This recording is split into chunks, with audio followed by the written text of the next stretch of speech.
সবাইকে আসসালামু আলাইকুম। অবশ্যই যারা যারা সালাম দিচ্ছ তাদেরকে ওয়ালাইকুম আসসালাম। সো আজকে আমরা ক্লাস শুরু করতেছি আমাদের সেকেন্ড লাইভ ক্লাস, আমাদের যে এইচএসসি 2021 ব্যাচের জন্য যে রিভিশন প্রোগ্রাম। এখানে আমরা জানি আসলে অনেকেই 22 ব্যাচেরও অল্প কিছু স্টুডেন্টরা যুক্তও আছে। সো তাদের জন্য আমরা নতুন একটা প্রোগ্রাম চালু করছি। তোমাদেরকে বলবো আমাদের আরেকটা গ্রুপ আছে, অবশ্যই তোমরা আমাদের আরেকটা গ্রুপ আছে স্টুডেন্টস বি নামে শুধুমাত্র। ওই গ্রুপে একটা অ্যানাউন্সমেন্ট দেওয়া আছে, এটা তোমরা দেখো। 22 ব্যাচটা তো অবশ্যই দেখবা, যারা 21 ব্যাচ আছে তারা ওইখানে তোমাদের জুনিয়র ব্যাচকে মেনশন করে দিবা। এখন তোমাদের কাজ, তোমরা ক্যাপশনে দেখতে পাচ্ছ, তোমাদের অবশ্যই আমরা প্রেজেন্টের বিষয়টাকে কিন্তু ভেরি ইম্পর্টেন্সের সাথে দেখবো। যারা পরপর দুটা ক্লাস মিস করবে সেই ক্ষেত্রে আমরা অবশ্যই গ্রুপের থেকে কিছু লোককে অন্ততপক্ষে তো রিমুভ করবোই। এটা আমাদের নীতিতে ছিল, আমরা এটা করব। তোমরা কেউ কষ্ট পাও না দয়া করে, বাট আসলে আমরা এটা করতেছি কেননা হচ্ছে আমরা চাই যে তোমরা যেই আসো সে যেন শুধুমাত্র বসে থাকার জন্য না থাকো। এবং বলে রাখি, ভেরি ইম্পর্টেন্ট কথাটা মনে রাখো, আজকে ক্লাসের শেষে অবশ্যই সারপ্রাইজ আছে। আমরা জিনিসটাকে প্রত্যেকটা ক্লাসকে যেন এনজয় করি, প্রত্যেকটা ক্লাস যেন আসলে প্রতিটা মুহূর্ত যেন আমাদের কাছে ফিল হয়, সেই জিনিসটাই কিন্তু আমাদের উদ্দেশ্য থাকবে। এবং সেই উদ্দেশ্যের একটা অংশ হিসাবে কিন্তু আমাদের এই জিনিসটা যেন তোমাদের কোনো না কোনো ভাবে আমরা এঙ্গেজ রাখতে পারি তোমাদের পড়ালেখার সাথে, নট উইথ আওয়ার অ্যাক্টিভিটিস, আমাদের অ্যাক্টিভিটিস এর সাথে না, তোমাদের পড়ালেখার সাথে। তো তোমাদেরকে কিভাবে এঙ্গেজ রাখা যায় সেটার জন্য আমরা যাবতীয় ভাবে আমাদের পক্ষে যা কিছু সম্ভব।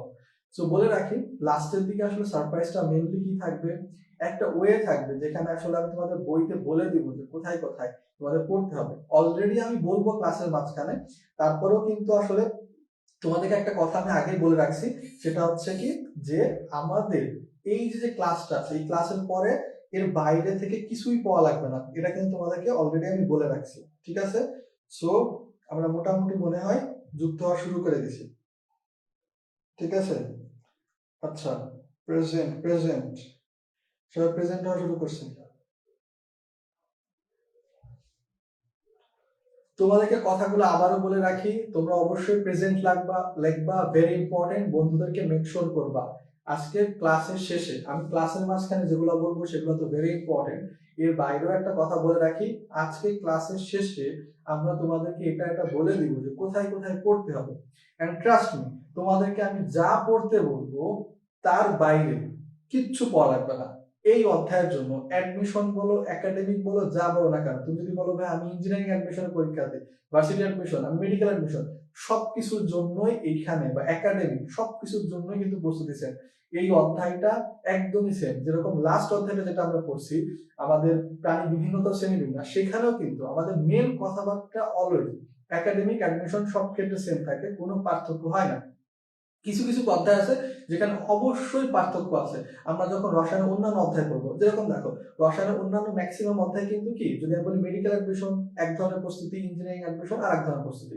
কিন্তু যেরকম লাস্টের অধ্যায় বলি কর্মমুখী রসায়ন, অর্থনৈতিক রসায়ন, এগুলোর ক্ষেত্রেও কিন্তু সেম প্র্যাকটিস।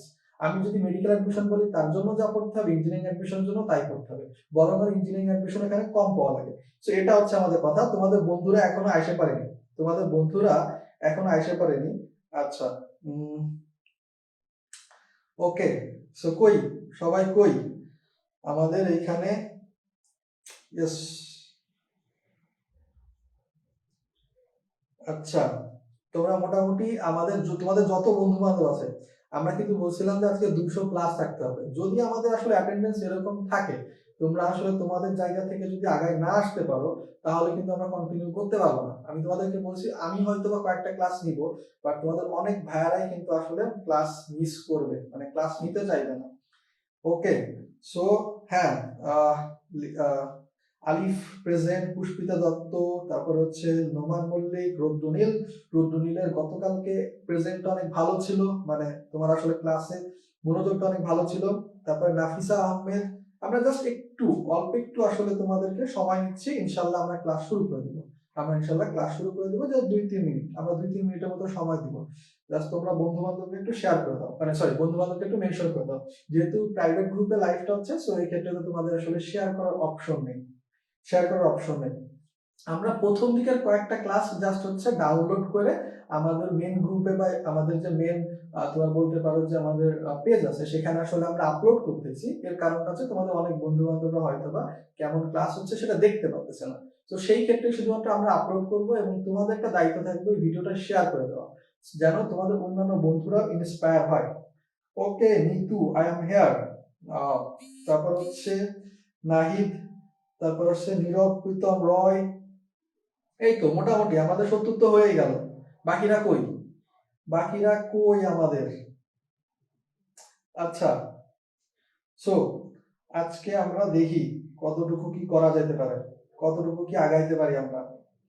ঠিক আছে, সো ক্লাসে আমরা কারা কারা আছি?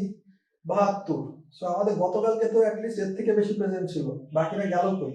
বাকিরা হারে গেল কই? সো যারা আসলে পরপর দুইটা ক্লাস মিস করতেছে তাদেরকে আসলে খুব একটা মাফ করা হবে না, এইটুকু আসলে বলে রাখি তোমাদের এই ক্ষেত্রে। সেই ক্ষেত্রে আসলে মাফ করা হবে না, আমি তোমাদেরকে বলে রাখলাম মোটামুটি।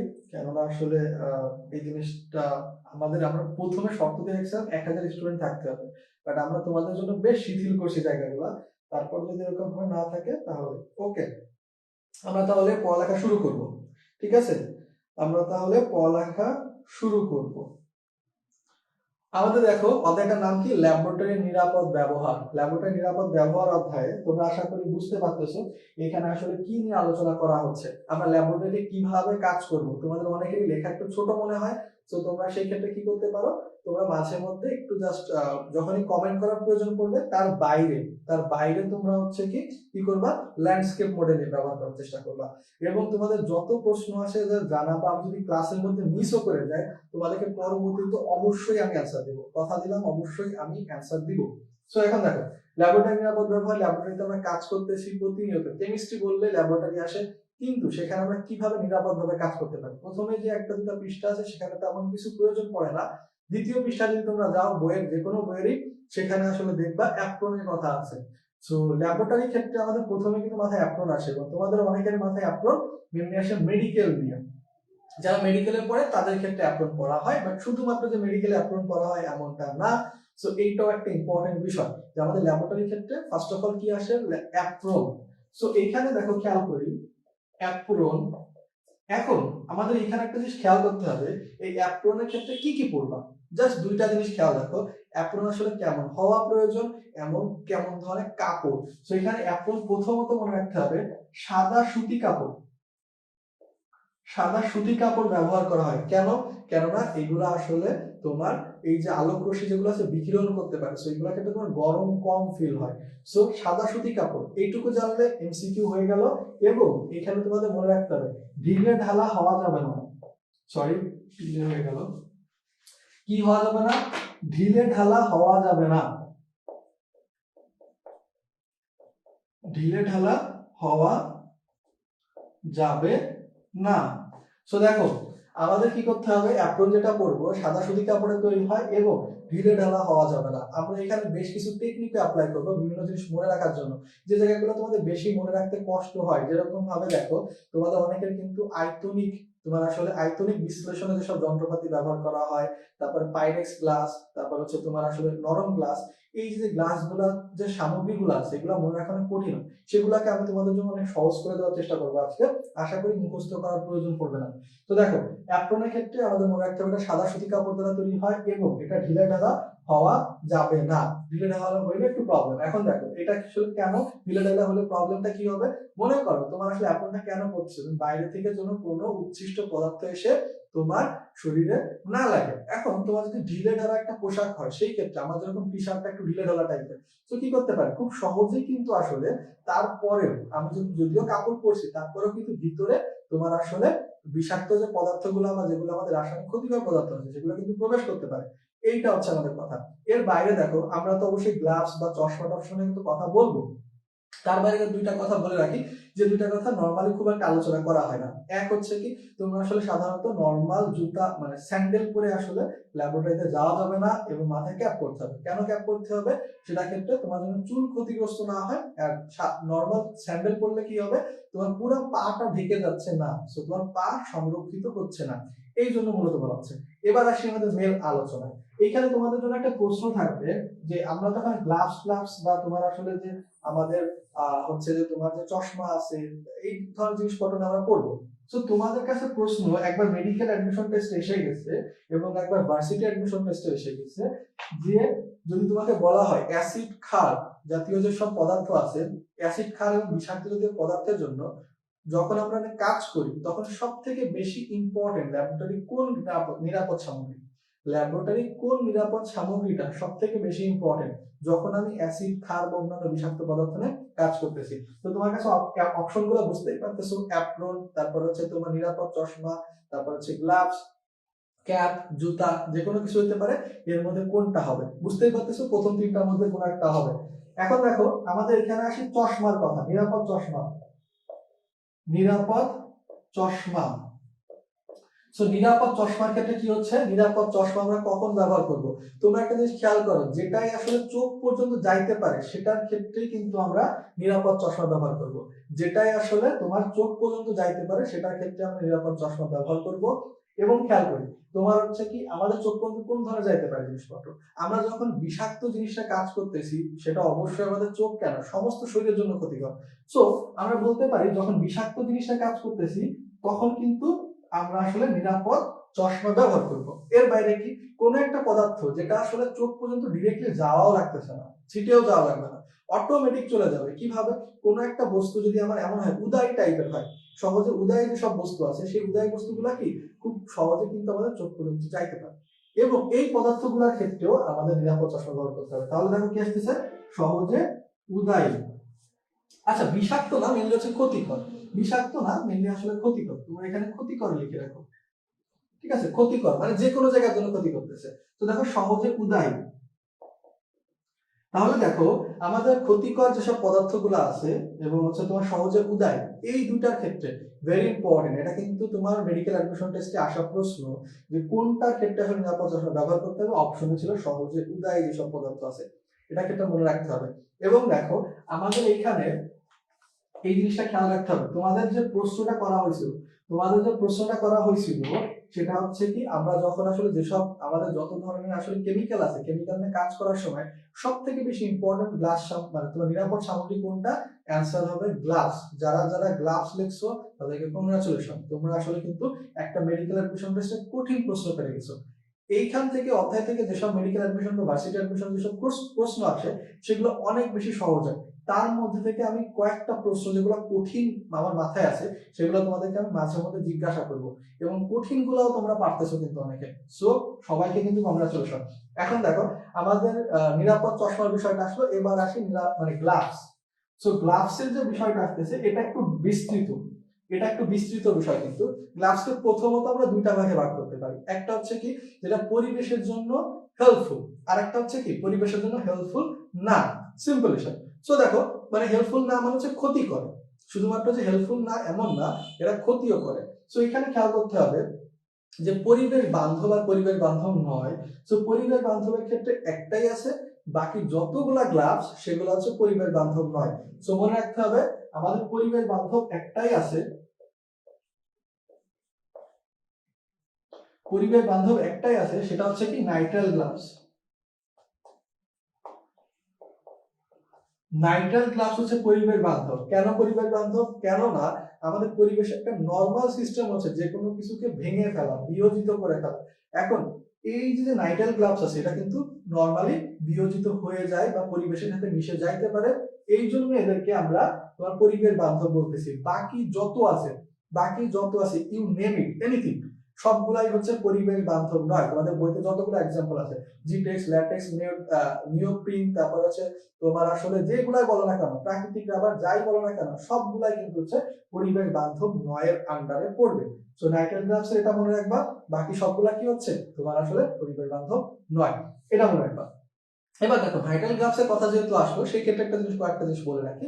সো নাইট্রাল গ্লাভস এর ক্ষেত্রে কি আসতেছে, সো নাইট্রাল গ্লাভস এর ক্ষেত্রে মনে রাখবা এটা কিন্তু এতে আসলে কোনো ধরনের প্রোটিন জাতীয় পদার্থ নেই। সো প্রোটিন জাতীয় পদার্থ না থাকলে আমাদের বেনিফিটটা কি, প্রোটিন জাতীয় পদার্থ থাকলে আসলে অ্যালার্জি সৃষ্টি হয়, এবং অ্যালার্জি যদি কারো থাকে তাহলে কিন্তু এই গ্লাভসটা তুমি ব্যবহার করতে পারবে কি পারবে না সেটা ম্যাটার করতেছে। সো মনে রাখবা এদের প্রোটিন জাতীয় পদার্থ থাকে না, আর হচ্ছে প্রোটিন জাতীয় পদার্থই হচ্ছে মূলত এই অ্যালার্জির জন্য দায়ী। তাহলে বলতে পারো অ্যালার্জি সৃষ্টি হবে না, অ্যালার্জি সৃষ্টি হবে না। তাহলে দেখো আমাদের নাইট্রাল গ্লাভস পরিবেশ বান্ধব, প্রোটিন থাকে না এবং হচ্ছে তোমার অ্যালার্জি তৈরি হবে না। তোমাদেরকে বলে রাখি গ্লাভস গুলোর ক্ষেত্রে মেনলি কি করবা, গ্লাভস গুলা কি দ্বারা তৈরি, কোন কাজে ব্যবহার করা হয়, গ্লাভস গুলা কি দ্বারা তৈরি, কোন কাজে ব্যবহার করা হয়। অনেক ক্ষেত্রে তোমার আসলে এটাও মনে রাখতে পারো যে কোন গ্লাভসের মানে বিকল্প হিসেবে ব্যবহার করা হয়। যেরকম আমার যদি জিটেক্স গ্লাভসের কথা বলা হয়, সেটা হচ্ছে অ্যাসবেস্টাস যে গ্লাভস আছে সেটা তোমার আসলে অল্টারনেটিভ হিসাবে ব্যবহার করা হয়। এটা একটা ইম্পর্টেন্ট বিষয়। তোমরা সবাই একটু কমেন্টে জানাবা জিটেক্স গ্লাভস যেটা আছে, জিটেক্স গ্লাভস আসলে কোন ধরনের বস্তু নিয়ে কাজ করার ক্ষেত্রে তোমার আসলে ব্যবহার করা হয়। জিটেক্স গ্লাভস তোমার হচ্ছে কোন ধরনের বস্তু নিয়ে তোমার আসলে কাজ করা হয় জিটেক্স গ্লাভস এর ক্ষেত্রে। সো এখানে দেখো আমরা এটা জানলাম প্রোটিন নেই, তোমার অ্যালার্জি সৃষ্টি হচ্ছে না। আচ্ছা তোমাদের এখানে তোমাদের একটু জাস্ট চেক করব। আচ্ছা সো তোমাদের এখানে তোমরা যারা যারা এটা অ্যান্সার দিছিলে কারেক্টই ছিল। আমি যেটা যে বলছিলাম তোমাদের হচ্ছে হ্যান্ড গ্লাভস এর ক্ষেত্রে, হ্যান্ড গ্লাভস এর বিষয়টা তো তোমাদের এখানে মনে রাখতে হবে। এরপরে দেখো তোমার হচ্ছে জিটেক্স গ্লাভস বা এগুলোর কথা তো আমি বলছি তোমাদেরকে, সরি নাইট্রাল গ্লাভস এর বিষয়টা, নাইট্রাল গ্লাভস এর ক্ষেত্রে মনে রাখবা। এবং দেখো তোমাকে যদি এখন কোশ্চেন করা হয়, তোমাকে যদি এখন কোশ্চেন করা হয় যে কোন গ্লাভসটা হচ্ছে তোমার আসলে ল্যাবরেটরিতে সচরাচর ব্যবহার করা হয়, তাহলে তোমার অ্যান্সারটা কি হবে? একটু কমন সেন্স খাটাও। ল্যাবরেটরি গুলা কি সরকার নিয়ন্ত্রিত একটা তোমার আসলে অর্গানাইজেশন, এবং সরকার নিয়ন্ত্রিত যদি অর্গানাইজেশন হয় তাহলে সেইখানে আমি বললাম যে সরকার নিয়ন্ত্রিত একটা অর্গানাইজেশন, এবং সেইখানে তোমার কি আসলে কখনোই পরিবেশের জন্য ক্ষতিকর কোনো একটা জিনিসকে ব্যবহার করতে দিবে দিবে না। তাহলে বুঝতেই পারতেছো আমাদের যত ল্যাবরেটরি আছে সেগুলাতে কিন্তু মেইনলি আসলে কোন গ্লাভস ব্যবহার করা হচ্ছে, সেটা হচ্ছে আমাদের তোমার এই যে নাইট্রাল গ্লাভস। ভেরি ইম্পর্টেন্ট, পরীক্ষায় কিন্তু এই ধরনের প্রশ্ন আসে খুব বেশি। তোমার হচ্ছে কি নাইট্রাল গ্লাভস হচ্ছে পরিবেশ বান্ধব এবং ল্যাবরেটরিতেও ব্যবহার করা হয়। এটা কিন্তু আসলে তোমার এই যে তোমাদের অনেকেই কিন্তু অলরেডি বলে ফেলছে সে জ্বলন্ত, এই যে ইসমতারা ফেরদৌস মেহেরিন সে কিন্তু বলে ফেলছে, সেটা হচ্ছে কি যে আমাদের জিটেক্স গ্লাভস হচ্ছে জ্বলন্ত। সো এখন দেখো তোমরা অনেকে বলবা যে ভাইয়া আমি তো এত কষ্ট করে মুখস্থ করতে পছন্দ করি না, যদি মুখস্থই করবো তাহলে আপনি কেন আছেন। তো সেই ক্ষেত্রে বলে রাখি তোমাকে, তো দেখো জিটেক্স থেকে জ্বলন্ত এই শব্দটা একটু মিল খুঁজে পাচ্ছ তোমরা? জিটেক্স থেকে জ্বলন্ত কোনো মিল আছে? অবশ্যই আছে। এটা কি বলবে যে তোমার আসলে যে মিল নেই? তো দেখো এখন থেকে মনে রাখবা জিটেক্স থেকে জ্বলন্ত। সো জ্বলন্ত বস্তু নিয়ে কাজ করতেছে কে? জিটেক্স। এবং মনে রাখতে হবে তাপ রোধক যেসব অ্যাসবেস্টাস যেসব গ্লাভস আছে সেগুলোর ক্ষেত্রে কোনটা ব্যবহার করা হয়? এই জিটেক্স গ্লাভসই ব্যবহার করা হয়। এখন দেখো একটু আগে আমি বললাম তোমাদেরকে যে নাইট্রাল গ্লাভস হচ্ছে তোমার কি করে, তোমার হচ্ছে অ্যালার্জি সৃষ্টি করে না। তাহলে কে করে অ্যালার্জি সৃষ্টি? কে করে সেটাও আমাদের জানতে হবে। অ্যালার্জি সৃষ্টি করে তোমার হচ্ছে মূলত আসলে ল্যাটেক্স গ্লাভস। ল্যাটেক্স গ্লাভস হচ্ছে তোমার কি করে, তোমার হচ্ছে অ্যালার্জি সৃষ্টি করে। এবং দেখো এই জিনিসটা আমাদের কিন্তু ভালোভাবে মনে রাখতে হবে যে ল্যাটেক্স গ্লাভস হচ্ছে তোমার আসলে তোমার কি করতেছে, আমাদের অ্যালার্জি সৃষ্টি করতেছে। এবং কোন গ্লাভস গুলা কি কাজে ব্যবহার করা হচ্ছে এটাও কিন্তু বেশ ইম্পর্টেন্ট ইনফরমেশন। কোন গ্লাভস গুলা কি কাজে ব্যবহার করা হচ্ছে, যেরকম ভাবে দেখো আমি যদি এখানে তোমাদের আসলে প্রাকৃতিক রাবারের কথা বলি, সর্বপ্রথম মাথায় কি আসবে? প্রাকৃতিক রাবার কি করতেছে? প্রাকৃতিক ভাবে মানুষকে হেল্প করতেছে। কিসের থেকে? বৈদ্যুতিক শকের থেকে কিন্তু তোমার হেল্প করতেছে। সো এই জিনিসটা কিন্তু আমাদের মনে রাখতে হবে। সো বৈদ্যুতিক শকের থেকে কিন্তু আমাদের হেল্প করতেছে। এখন দেখো কেন তোমরা অনেকে ভাবতে পারো যে ভাইয়া এখানে আসলে আপনি কেন প্রাকৃতিক গ্লাভসের কথা আলাদাভাবে আনলেন, ওটা তো পরের বিষয়। এর কারণটা হচ্ছে বৈদ্যুতিক শক রোধে কিন্তু ল্যাটেক্স গ্লাভস হেল্প করে। সো বৈদ্যুতিক শক রোধে, বৈদ্যুতিক শক রোধে, সো খেয়াল করো বৈদ্যুতিক শক রোধে কিন্তু ল্যাটেক্স গ্লাভসও ব্যবহার করা হচ্ছে। তাহলে দেখো ল্যাটেক্স প্লাস কি প্রাকৃতিক রাবার, প্রাকৃতিক রাবার গ্লাভস হচ্ছে তোমার বৈদ্যুতিক শক রোধে এবং হচ্ছে ল্যাটেক্স। ল্যাটেক্সের ক্ষেত্রে কি তোমার আসলে এখানে কিন্তু এটা আসলে অ্যালার্জি সৃষ্টি করতে পারতেছে, এই জিনিসটা আমরা মনে রাখবো, ঠিক আছে? সরি, অ্যালার্জি সৃষ্টি করতে পারে। হ্যাঁ, এবার দেখো আমাদের এরপরে কি আসতেছে, পিভিসি বা ভিনাইল গ্লাস যেটা আছে। পিভিসি কোথা থেকে আসছে? 9-10 এর বইতে ছিল polyvinyl chloride. So polyvinyl chloride ব্যবহার করে আসলে গ্লাসটা তৈরি হয় বলে এটাকে ভিনাইল গ্লাসও বলা হয়। এবং খেয়াল রাখতে হবে যেটা আসলে কোন ধরনের পদার্থের ক্ষেত্রে আসলে ব্যবহার করা হয়, সেটা আসলে হচ্ছে তোমার এখানে যেগুলো আমাদের বিরক্তিকর অনুভূতি সৃষ্টি করে, ত্বকে যেগুলা বিরক্তিকর অনুভূতি সৃষ্টি করে, এটা হচ্ছে ভিনাইল গ্লাস। এবার দেখো তোমরা বলো তো, neoprene glass, neoprene glass, so এইগুলো আসলে কোন কাজে ব্যবহার করা হয়? নিওপ্রিন গ্লাস, সো আমি তোমাদেরকে অলরেডি কিন্তু বলে ফেলছি ভিনাইল গ্লাস কোন কাজে, ভিনাইল গ্লাস কোন কাজে আমরা সবাই জানি। এখন দেখো neoprene glass, sorry neoprene, neoprene কি দ্বারা তৈরি হয়? অবশ্যই নিওপ্রিন দ্বারা তৈরি হয়, বা ওটাকে পলিক্লোরোপ্রিনও বলা হয়, পলিক্লোরোপ্রিনও বলা হয়। সো এখানে দেখো আমি যদি নিওপ্রিনের কথা বলি, নিওপ্রিন যে গ্লাসটা আছে এটা পলিক্লোরোপ্রিন দ্বারা তৈরি জানি। এখন দেখো এটা মূলত আসলে আমাদের সব জৈব দ্রাবক আছে, সেই জৈব দ্রাবকের ক্ষেত্রে আমাদের আসলে সুরক্ষা দেয়। জৈব দ্রাবকের একটা এক্সাম্পল হতে পারে তেল, সেই তেলও দেখবা তোমাদের এখানে ব্যবহার করা আছে। সো জৈব দ্রাবক জাতীয় যে জিনিস আছে এইগুলোর থেকে আমাদের আসলে এটা কিন্তু তোমার হেল্প করতেছে। সো দেখো জিটেক্স গেল, ল্যাটেক্স গেল, নিওপ্রিন গেল, এইগুলাই জাস্ট আমাদের মেইনলি কিন্তু মনে রাখতে হবে। এই জিনিসগুলো আমরা ভালোভাবে খেয়াল রাখবো। প্রাকৃতিক রাবার গ্লাভসের যে বিষয়টা আসতেছে এটাও ভালোভাবে আমরা মনে রাখবো। এর বাইরেও কয়েকটা জায়গা যদি বাদ থেকে যায় সমস্যা নাই, আমি তোমাদেরকে বলে দেবো, ঠিক আছে? তো আমাদের এটা গেল, আমাদের মোটামুটি ল্যাবরেটরি ব্যবহারে এখানে কি কি জিনিস পড়তে হবে তোমাদেরকে অলরেডি আমি কিন্তু বলে ফেলছি। যে তোমার এর আগেও কিন্তু আমি কয়েকটা কথা বলে ফেলছি যে তোমার হচ্ছে আমাদের এখানে মাথায় ক্যাপ করতে হবে এবং পায়ে জুতা পরতে হবে। তাহলে দেখো আমাদের কথাবার্তা মোটামুটি গ্লাভসের অংশে শেষ। এবার আসি আমাদের বেশ ইম্পর্টেন্ট জায়গা, সেটা হচ্ছে কি আমাদের সব গ্লাস সামগ্রী ব্যবহার করব, সেই গ্লাস সামগ্রীগুলো একটা কথা আগে থেকে একটা টিপস দিয়ে রাখি, তোমরা যারা আসলে বুয়েট বা ইঞ্জিনিয়ারিং এর জন্য প্রিপারেশন নিচ্ছ বলে রাখি, তোমাদের কিন্তু বুয়েট অ্যাডমিশন টেস্টে এরকম প্রশ্ন এই অধ্যায় থেকে আসছে, সেখানে বলা হয়েছে যে কনিক্যাল ফ্লাস্ক আঁকো। কনিক্যাল ফ্লাস্ক আঁকার জন্য বলা হয়েছে, বা তোমার আসলে বুলেট বা পিপেট আঁকতে বলা হয়। সো তোমরা এটা একটু আঁকতে পারলে ভালো বিষয়, এটা কিন্তু বুয়েট অ্যাডমিশন টেস্টে এসে গেছে, তোমরা চাইলে বুয়েটের কোশ্চেন দেখে রাখতে পারো। সো সেইখানে জিনিসটা হচ্ছে কি আমরা এটা একটু খেয়াল রাখতে পারি। এখন দেখো আমাদের সব গ্লাস সামগ্রী, গ্লাস সামগ্রী কয় ধরনের হবে? গ্লাস সামগ্রী কয় ধরনের হবে? অবশ্যই 2 ধরনের হবে। গ্লাস সামগ্রী অবশ্যই 2 ধরনের হবে। এখানে একটা প্রবলেম হচ্ছে, আমার ফোনের বারবার হচ্ছে তোমার ইটা চলে যাচ্ছে, কি বলে লাইটটা চলে যাচ্ছে। আমি একটু সেটিংটা চেঞ্জ করি, আমি একটু জাস্ট সেটিংটা একটু চেঞ্জ করে নিই।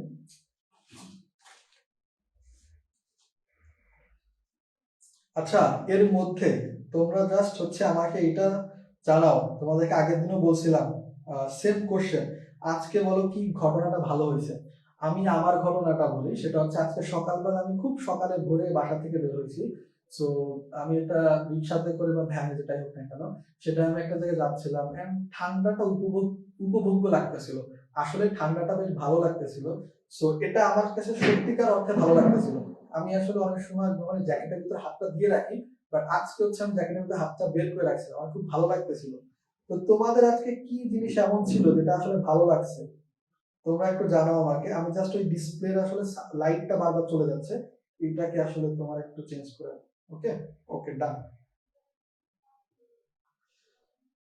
বলো তোমাদের আজকে সব থেকে ভালো লাগার বিষয় কি? আমি সবই বলে দিব তোমাদের কি কি পড়তে হবে, কোথায় কি করতে হবে। এই অধ্যায় কোনো কিছু বাদ দেওয়া হবে না, তোমাদেরকে দরকার হলে আমি পিডিএফ দিয়ে দিব, সমস্যা কি? আমি নিজে দরকার হলে তোমাদের জন্য দাগায় টাকায় পিডিএফ দিয়ে দিব, টেনশন করার কোনো কারণ নেই, ঠিক আছে?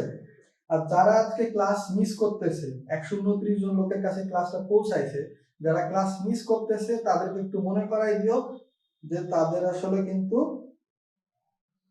আচ্ছা, অন্তুর আসলে তোমার ভালো লাগছে ঘুমাতে, ভালো, অবশ্যই। ঘুমকে আমি কখনো কন্ট্রোল করতে বলি না, ঘুম একটা ন্যাচারাল বিষয়, আমাদের কন্ট্রোল করা যাবে না।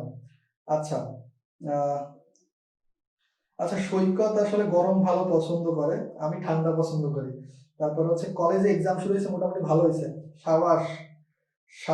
কি সাদমান রশিদ, ভালো করতেছো, তাহলে তো ভালো কথা। আচ্ছা ভাইয়া, আজকে ওটস ডে ছিল, নিবি কেন? আম্মুর সাথে 1 সপ্তাহ পর দেখা হয়েছে, আলিফ, এটা তো খুব ভালো ঘটনা। আজকে অনেকদিন পর দুপুরে ঘুমিয়েছিলাম, এটা খুবই ভালো কথা। আমি আসলে আজকে দুপুরে ঘুমানোর সুযোগ পাইনি, আজকে স্টুডেন্ট পড়াইছি লাইফে ফার্স্ট, এই জন্য অনেক হ্যাপি। হ্যাঁ, আর এটা তোমরা একটা জিনিস খেয়াল করবা, আসলে যদি স্টুডেন্টরা রেসপন্স করে কতটা ভালো লাগে, বা যদি না করে তত কতটা খারাপ লাগে। তো সেই জিনিসটা আসলে ফারিয়া মৃদুলা ভালোভাবে বুঝবা, স্টুডেন্টটা আসলে যখন তোমার একটা জিনিস পারে কতটা ভালো লাগে। তো তুমি পড়াইছো, আজকের ক্লাসটা সব থেকে ভালো হয়েছে, ইনশাল্লাহ আরো ভালো হবে। তোমরা এখনো কোনো কিছু দেখোই নাই, তোমাদেরকে সিম্পল সিম্পল দুটা শব্দ দিয়ে আমি আসলে কিভাবে তোমরা পাইরেক্স গ্লাস মনে রাখতে পারো শিখাই দিব। কিভাবে তুমি আমাদের যে আয়তনিক বিশ্লেষণে যেসব যন্ত্রপাতি ব্যবহার করা বইলাই রাখি, একটা মাত্র সেন্টেন্স। তোমরা অনেকে কি করো, ফালতু কাজে যুক্ত হয়ে যাও না, তো তোমাদেরকে বলে রাখি, ফাউ কামে যদি বুধ হও তাহলে পিটাবো। এই যে একটা লাইন যদি মনে রাখো, তোমার আয়তনিক বিশ্লেষণের যা যন্ত্রপাতি আছে সব মনে রাখতে পারো। আয়তনিক বিশ্লেষণে যতগুলো যন্ত্র আছে দেখো, ফাতে ফানেল, ওতে ওয়াশ বোতল, তারপর হচ্ছে কামে, কাতে হচ্ছে কি conical flask, measuring cylinder, measuring flask. বুঝতেই পারতেছো আমাদের ক্লাস আজকে তোমার সেরকমই হবে, ঠিক আছে? আচ্ছা, আজকে একটু বেশি পড়ছি, এটা আমার কাছে ভালো লাগছে। মারিয়া, ভালো কথা। আজকে এই সময় প্রত্যেকদিন ঘুম আসে, বিকালে ঘুমাইছে, তাই আজ ঘুম আসতেছে না। রিদন, এই তো, এটা হচ্ছে স্পিরিট, ঠিক আছে? কুয়াশার মাঝে রেল লাইনে হাঁটতে, বাহ, এটা তো খুব ভালো লাগছে আমারও। আমার কিন্তু ফিল হচ্ছে কি, নাজমিন সুলতানা, এটা তো আসলে খুবই ভালো লাগার মতো বিষয়। ব্যাডমিন্টন খেলছি, আমার সব থেকে ফেভারিট স্পোর্টস হচ্ছে ব্যাডমিন্টন। আদিম, আমি সিরিয়াসলি সব থেকে বেশি পছন্দ করতাম ব্যাডমিন্টন, এখনো করি। আমার যদি কেউ আইডিতে আসলে না না আমি এখনো দেই না যেভাবে। আজকে ক্লাসটার জন্য ওয়েট করতেছিলাম, এখন ভালো লাগতেছে। প্রীতি জামান, থ্যাংক ইউ। আচ্ছা, অদ্রিতা বনিল ভাই, আপনি অনেক উপকার করছেন আমাদের। Pleasure is mine always. আচ্ছা, আবহাওয়াটা ভালো লাগছে নীরবের কাছে, বেশ। ভাইয়া পিডিএফ দিয়ে, সুমাইয়া রহমান, তুমি আসলে সব ভালো লাগার মাঝখানে এটা নিয়ে আসলে কেন? ইনশাল্লাহ দিব, তোমরা চাইলে সবকিছু করা হবে, বাট তোমরা তো আসলে অনেকেই রেসপন্স করো না ভালোভাবে। আজকে ওয়েদারটা অনেক ভালো ছিল। তারপর হচ্ছে কি, আজকে ক্রিকেট খেলছি অনেকদিন পর, ভালো কথা, বাট একটু লিমিটেড খেলো। আর বাইরে কম বেরোয়, বের হইলে মাস্ক করে বের হয়ে। এখন একটু সিচুয়েশন খারাপ হচ্ছে। বাবা মায়ের সাথে অনেকদিন পর বেড়াতে গেছি, ভালো ভাই, আপনি অনেক ভালো পড়ান, থ্যাংক ইউ। আচ্ছা, তারপর আসতেছে শেখ সিফাত ফাইয়াজ, সারাদিন ঘুমাইছি, ভালো লাগছে। সারাদিন ঘুমাইছো, এটা তো ভালো লাগার কথা না, তোমার তো বোর হয়ে যাওয়ার কথা। আমাদের স্লিপিং সাইকেলটা কিন্তু, মেডিকেলে কিন্তু যে স্লিপিং সাইকেলটা তোমাকে আসলে নর্মালি ধরে নেওয়া হয়, এটা হচ্ছে রাতের বেলা। সো দিনের বেলা না, রাতের বেলা ঘুমানোর চেষ্টা করবা। তারপর হচ্ছে কি, খুব ভালো লাগছে ভাইয়া হাসান রাব্বি, ভেরি নাইস পারসন, আমার কাছে খুব ভালো লাগে তোমাদের বেশ কয়েকজনকে। মাহফুজা কামাল, ভাই এই চ্যাপ্টার আগে ভালোভাবে পড়িনি, বোরিং লাগে পড়তে। তুমি জাস্ট এই ক্লাসটা যদি শেষ হয়ে যায় বা যাই হোক না কেন, ক্লাসটা আবার দরকারে দেখবা, এরপরে বোরিং লাগবে না। যা পড়াচ্ছি এর বাইরে কিচ্ছু পড়বা না, তারপরে সব আসবে। আজকে যাচ্ছে। আচ্ছা ভাই, আপনি ক্লাসটা ভালো লাগছে অনেক, আজও এই জন্য অনেক হ্যাপি। মোশাররফ, থ্যাংক ইউ ভাই, আবার বলেন ট্রিক্সটা।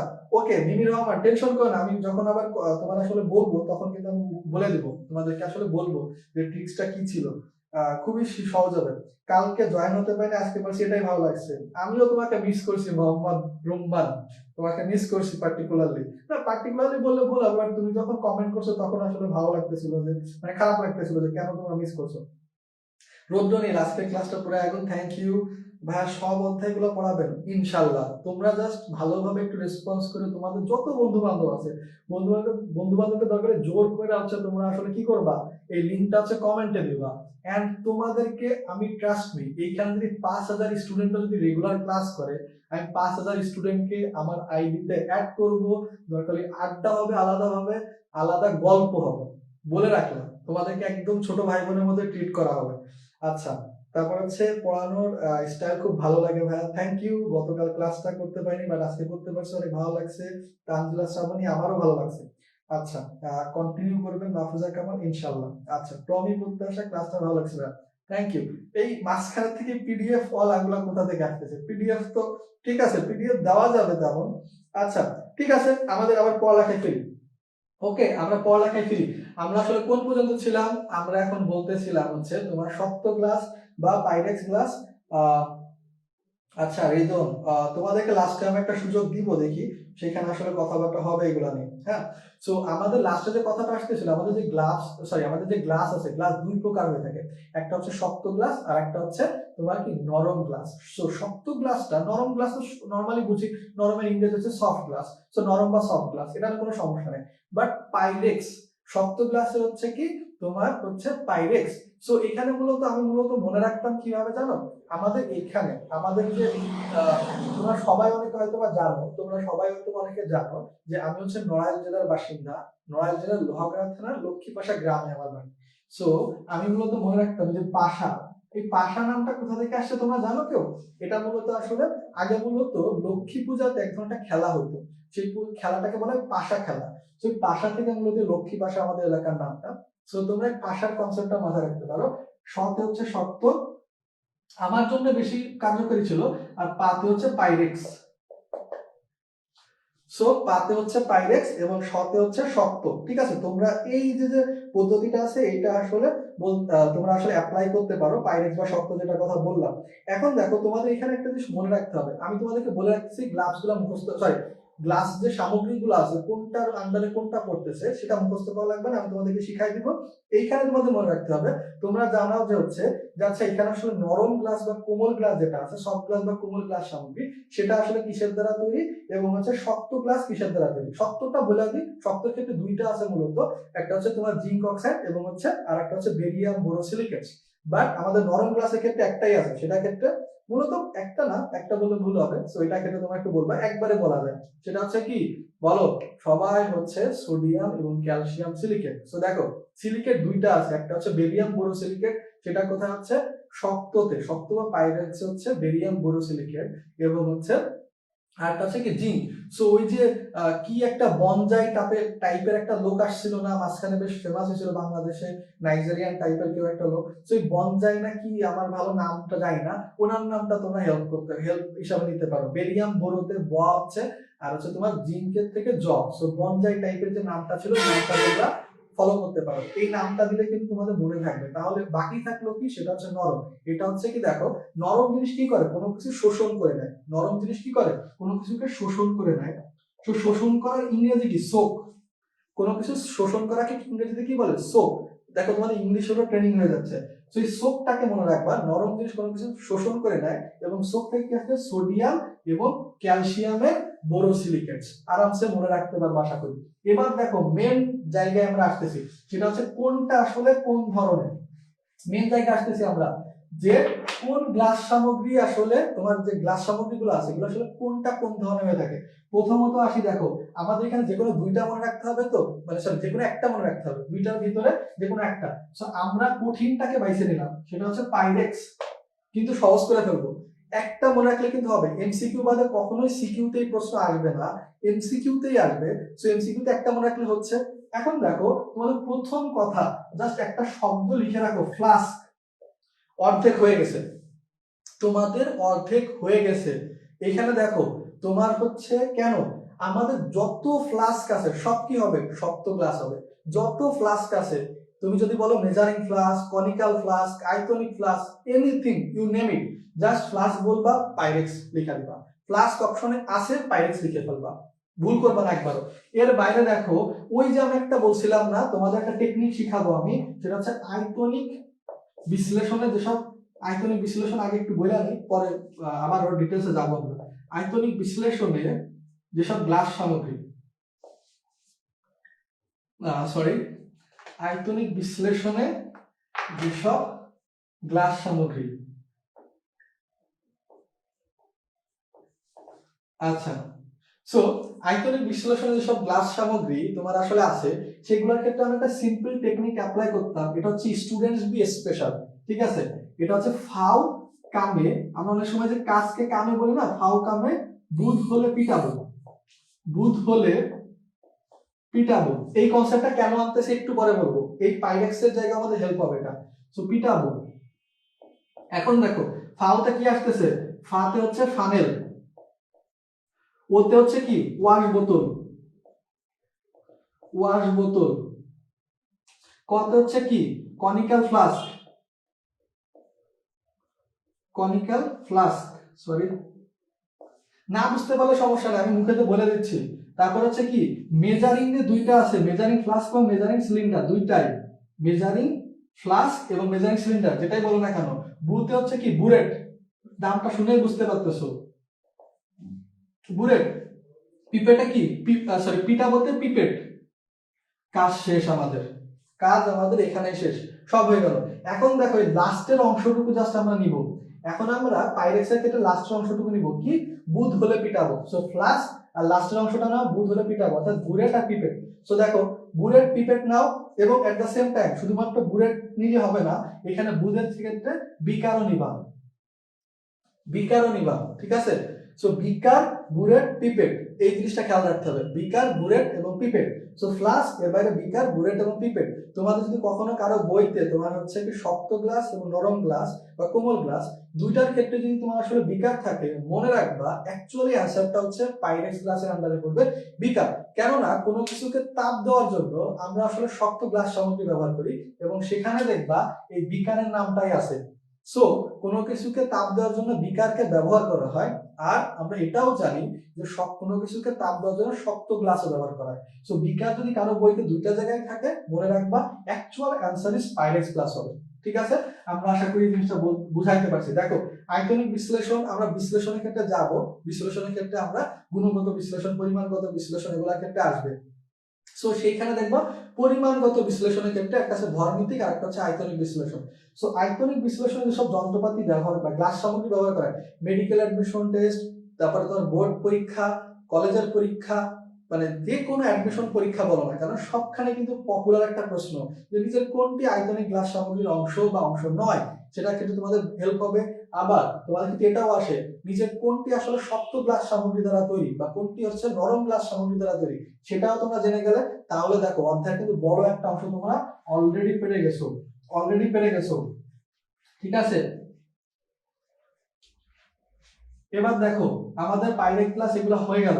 আচ্ছা তোমরা আশা করি সবাই জানো, বলো তো যে হ্যাজার্ড সিম্বল নিয়ে আমরা একটু সিম্পলি কথাবার্তা বলবো। হ্যাজার্ড সিম্বল একটু জাস্ট বলে দিব, আমি তোমার একটা শীটের মতো রাখা দিছি আমার কাছে, যেটা আসলে যেখান থেকে আমি দেখে তোমাদের বলে দেবো যে হ্যাজার্ড সিম্বলের কোন কোন জায়গাগুলো মেনলি করতে হবে। তোমরা আশা করি জানো, কমেন্টে জানাও আমাদের হ্যাজার্ড সিম্বল কতগুলো আছে। হ্যাজার্ড সিম্বল আমাদের কতগুলো আছে বলো, হ্যাজার্ড সিম্বল কতগুলো আছে। এখন আসতেছে আমাদের এই অধ্যায়ে সব থেকে ইম্পর্টেন্ট এমসিকিউ। একটা লাইন যদি থাকে, টপিক ওয়াইজ অনেক কিছু ইম্পর্টেন্ট আছে, বাট একটা লাইন যদি সব থেকে বেশি ইম্পর্টেন্ট থাকে, সেটা হচ্ছে গ্লাস সামগ্রী পরিষ্কার করার জন্য কোনটা ব্যবহার করা হয়। এবং এখানে তোমরা অনেকেই জানি যে আসলে বলবো পটাশিয়াম ডাইক্রোমেট আর সালফিউরিক অ্যাসিড, বাট এখানে কিছু প্রবলেমও হয়, তোমরা কিছু প্রবলেম করবা, যেটা মেডিকেল অ্যাডমিশন টেস্ট বা অ্যাডমিশন টেস্টে গেলে বেশি ধরা খাইতে হয়। তো সেই জিনিসটার দিকে আমরা এখন একটু ফোকাস করবো, ঠিক আছে। সেটা কি কি দেখো, আমাদের গ্লাস সামগ্রীর জন্য মূলত আমরা ক্রোমিক অ্যাসিড ব্যবহার করি। সো আচ্ছা তোমরা যারা যারা হচ্ছে 10টা বলতেছে হ্যাজার্ড সিম্বল কারেক্ট, ঠিক আছে। এবার দেখো আসি chromic acid, chromic acid, chromic acid. So chromic অ্যাসিডটা মূলত হচ্ছে কি, ক্রোমিক অ্যাসিডটা হচ্ছে আমাদের মেইনলি কোনো গ্লাস সামগ্রী পরিষ্কার করার জন্য ব্যবহার করা হয়। এখন দেখো পরিষ্কার করার কাজ হচ্ছে, পরিষ্কার মানে কি ক্লিন। সো ওই জায়গা থেকে আসে ক্লিনজিং মিক্সচারও বলা হয় কিন্তু এটাকে, ক্লিনজিং মিক্সচারও বলা হয়, কিন্তু মিক্সচারও বলা হয়, যাই হোক না কেন বানান যাই হোক তোমরা দেখে নিতে পারবা। সো এটাকে ক্রোমিক অ্যাসিড কে কিন্তু ক্লিনজিং মিক্সচারও বলা হয়। এটা আমাদের মেন ইন্টারেস্ট না, মেন ইন্টারেস্ট কত, মেন ইন্টারেস্ট কি, মেন ইন্টারেস্ট হচ্ছে এগুলা কি দ্বারা তৈরি, এটা কি দ্বারা তৈরি। এবং দেখো সেটা হচ্ছে কি আমাদের খেয়াল করতে হবে, আমি দুটো ইকুয়েশনের মতো দেখাবো। সেটা হচ্ছে কি পটাশিয়াম ডাইক্রোমেট Cr2Cr2O7 প্লাস হচ্ছে সালফিউরিক অ্যাসিড।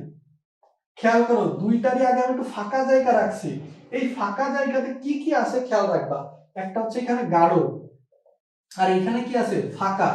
এই দুইটা সম্পর্ক 100% ফিল করতে হবে, মানে মানে ফিল আপ করতে হবে, আদারওয়াইজ অপশনের অ্যান্সার কোনোটাই কারেক্ট না। তোমাদের পরীক্ষা কি হবে, পরীক্ষার ক্ষেত্রে দেখবা তোমার আসলে অপশনে কি আছে, শুরুতেই অপশনে দিয়ে রাখবে সালফিউরিক অ্যাসিড, মানে সালফিউরিক অ্যাসিড আর পটাশিয়াম ডাইক্রোমেট, একদম খেটাপ করে এটা দাগাই দিবা, খেটাপ করে মার্কও চলে যাবে।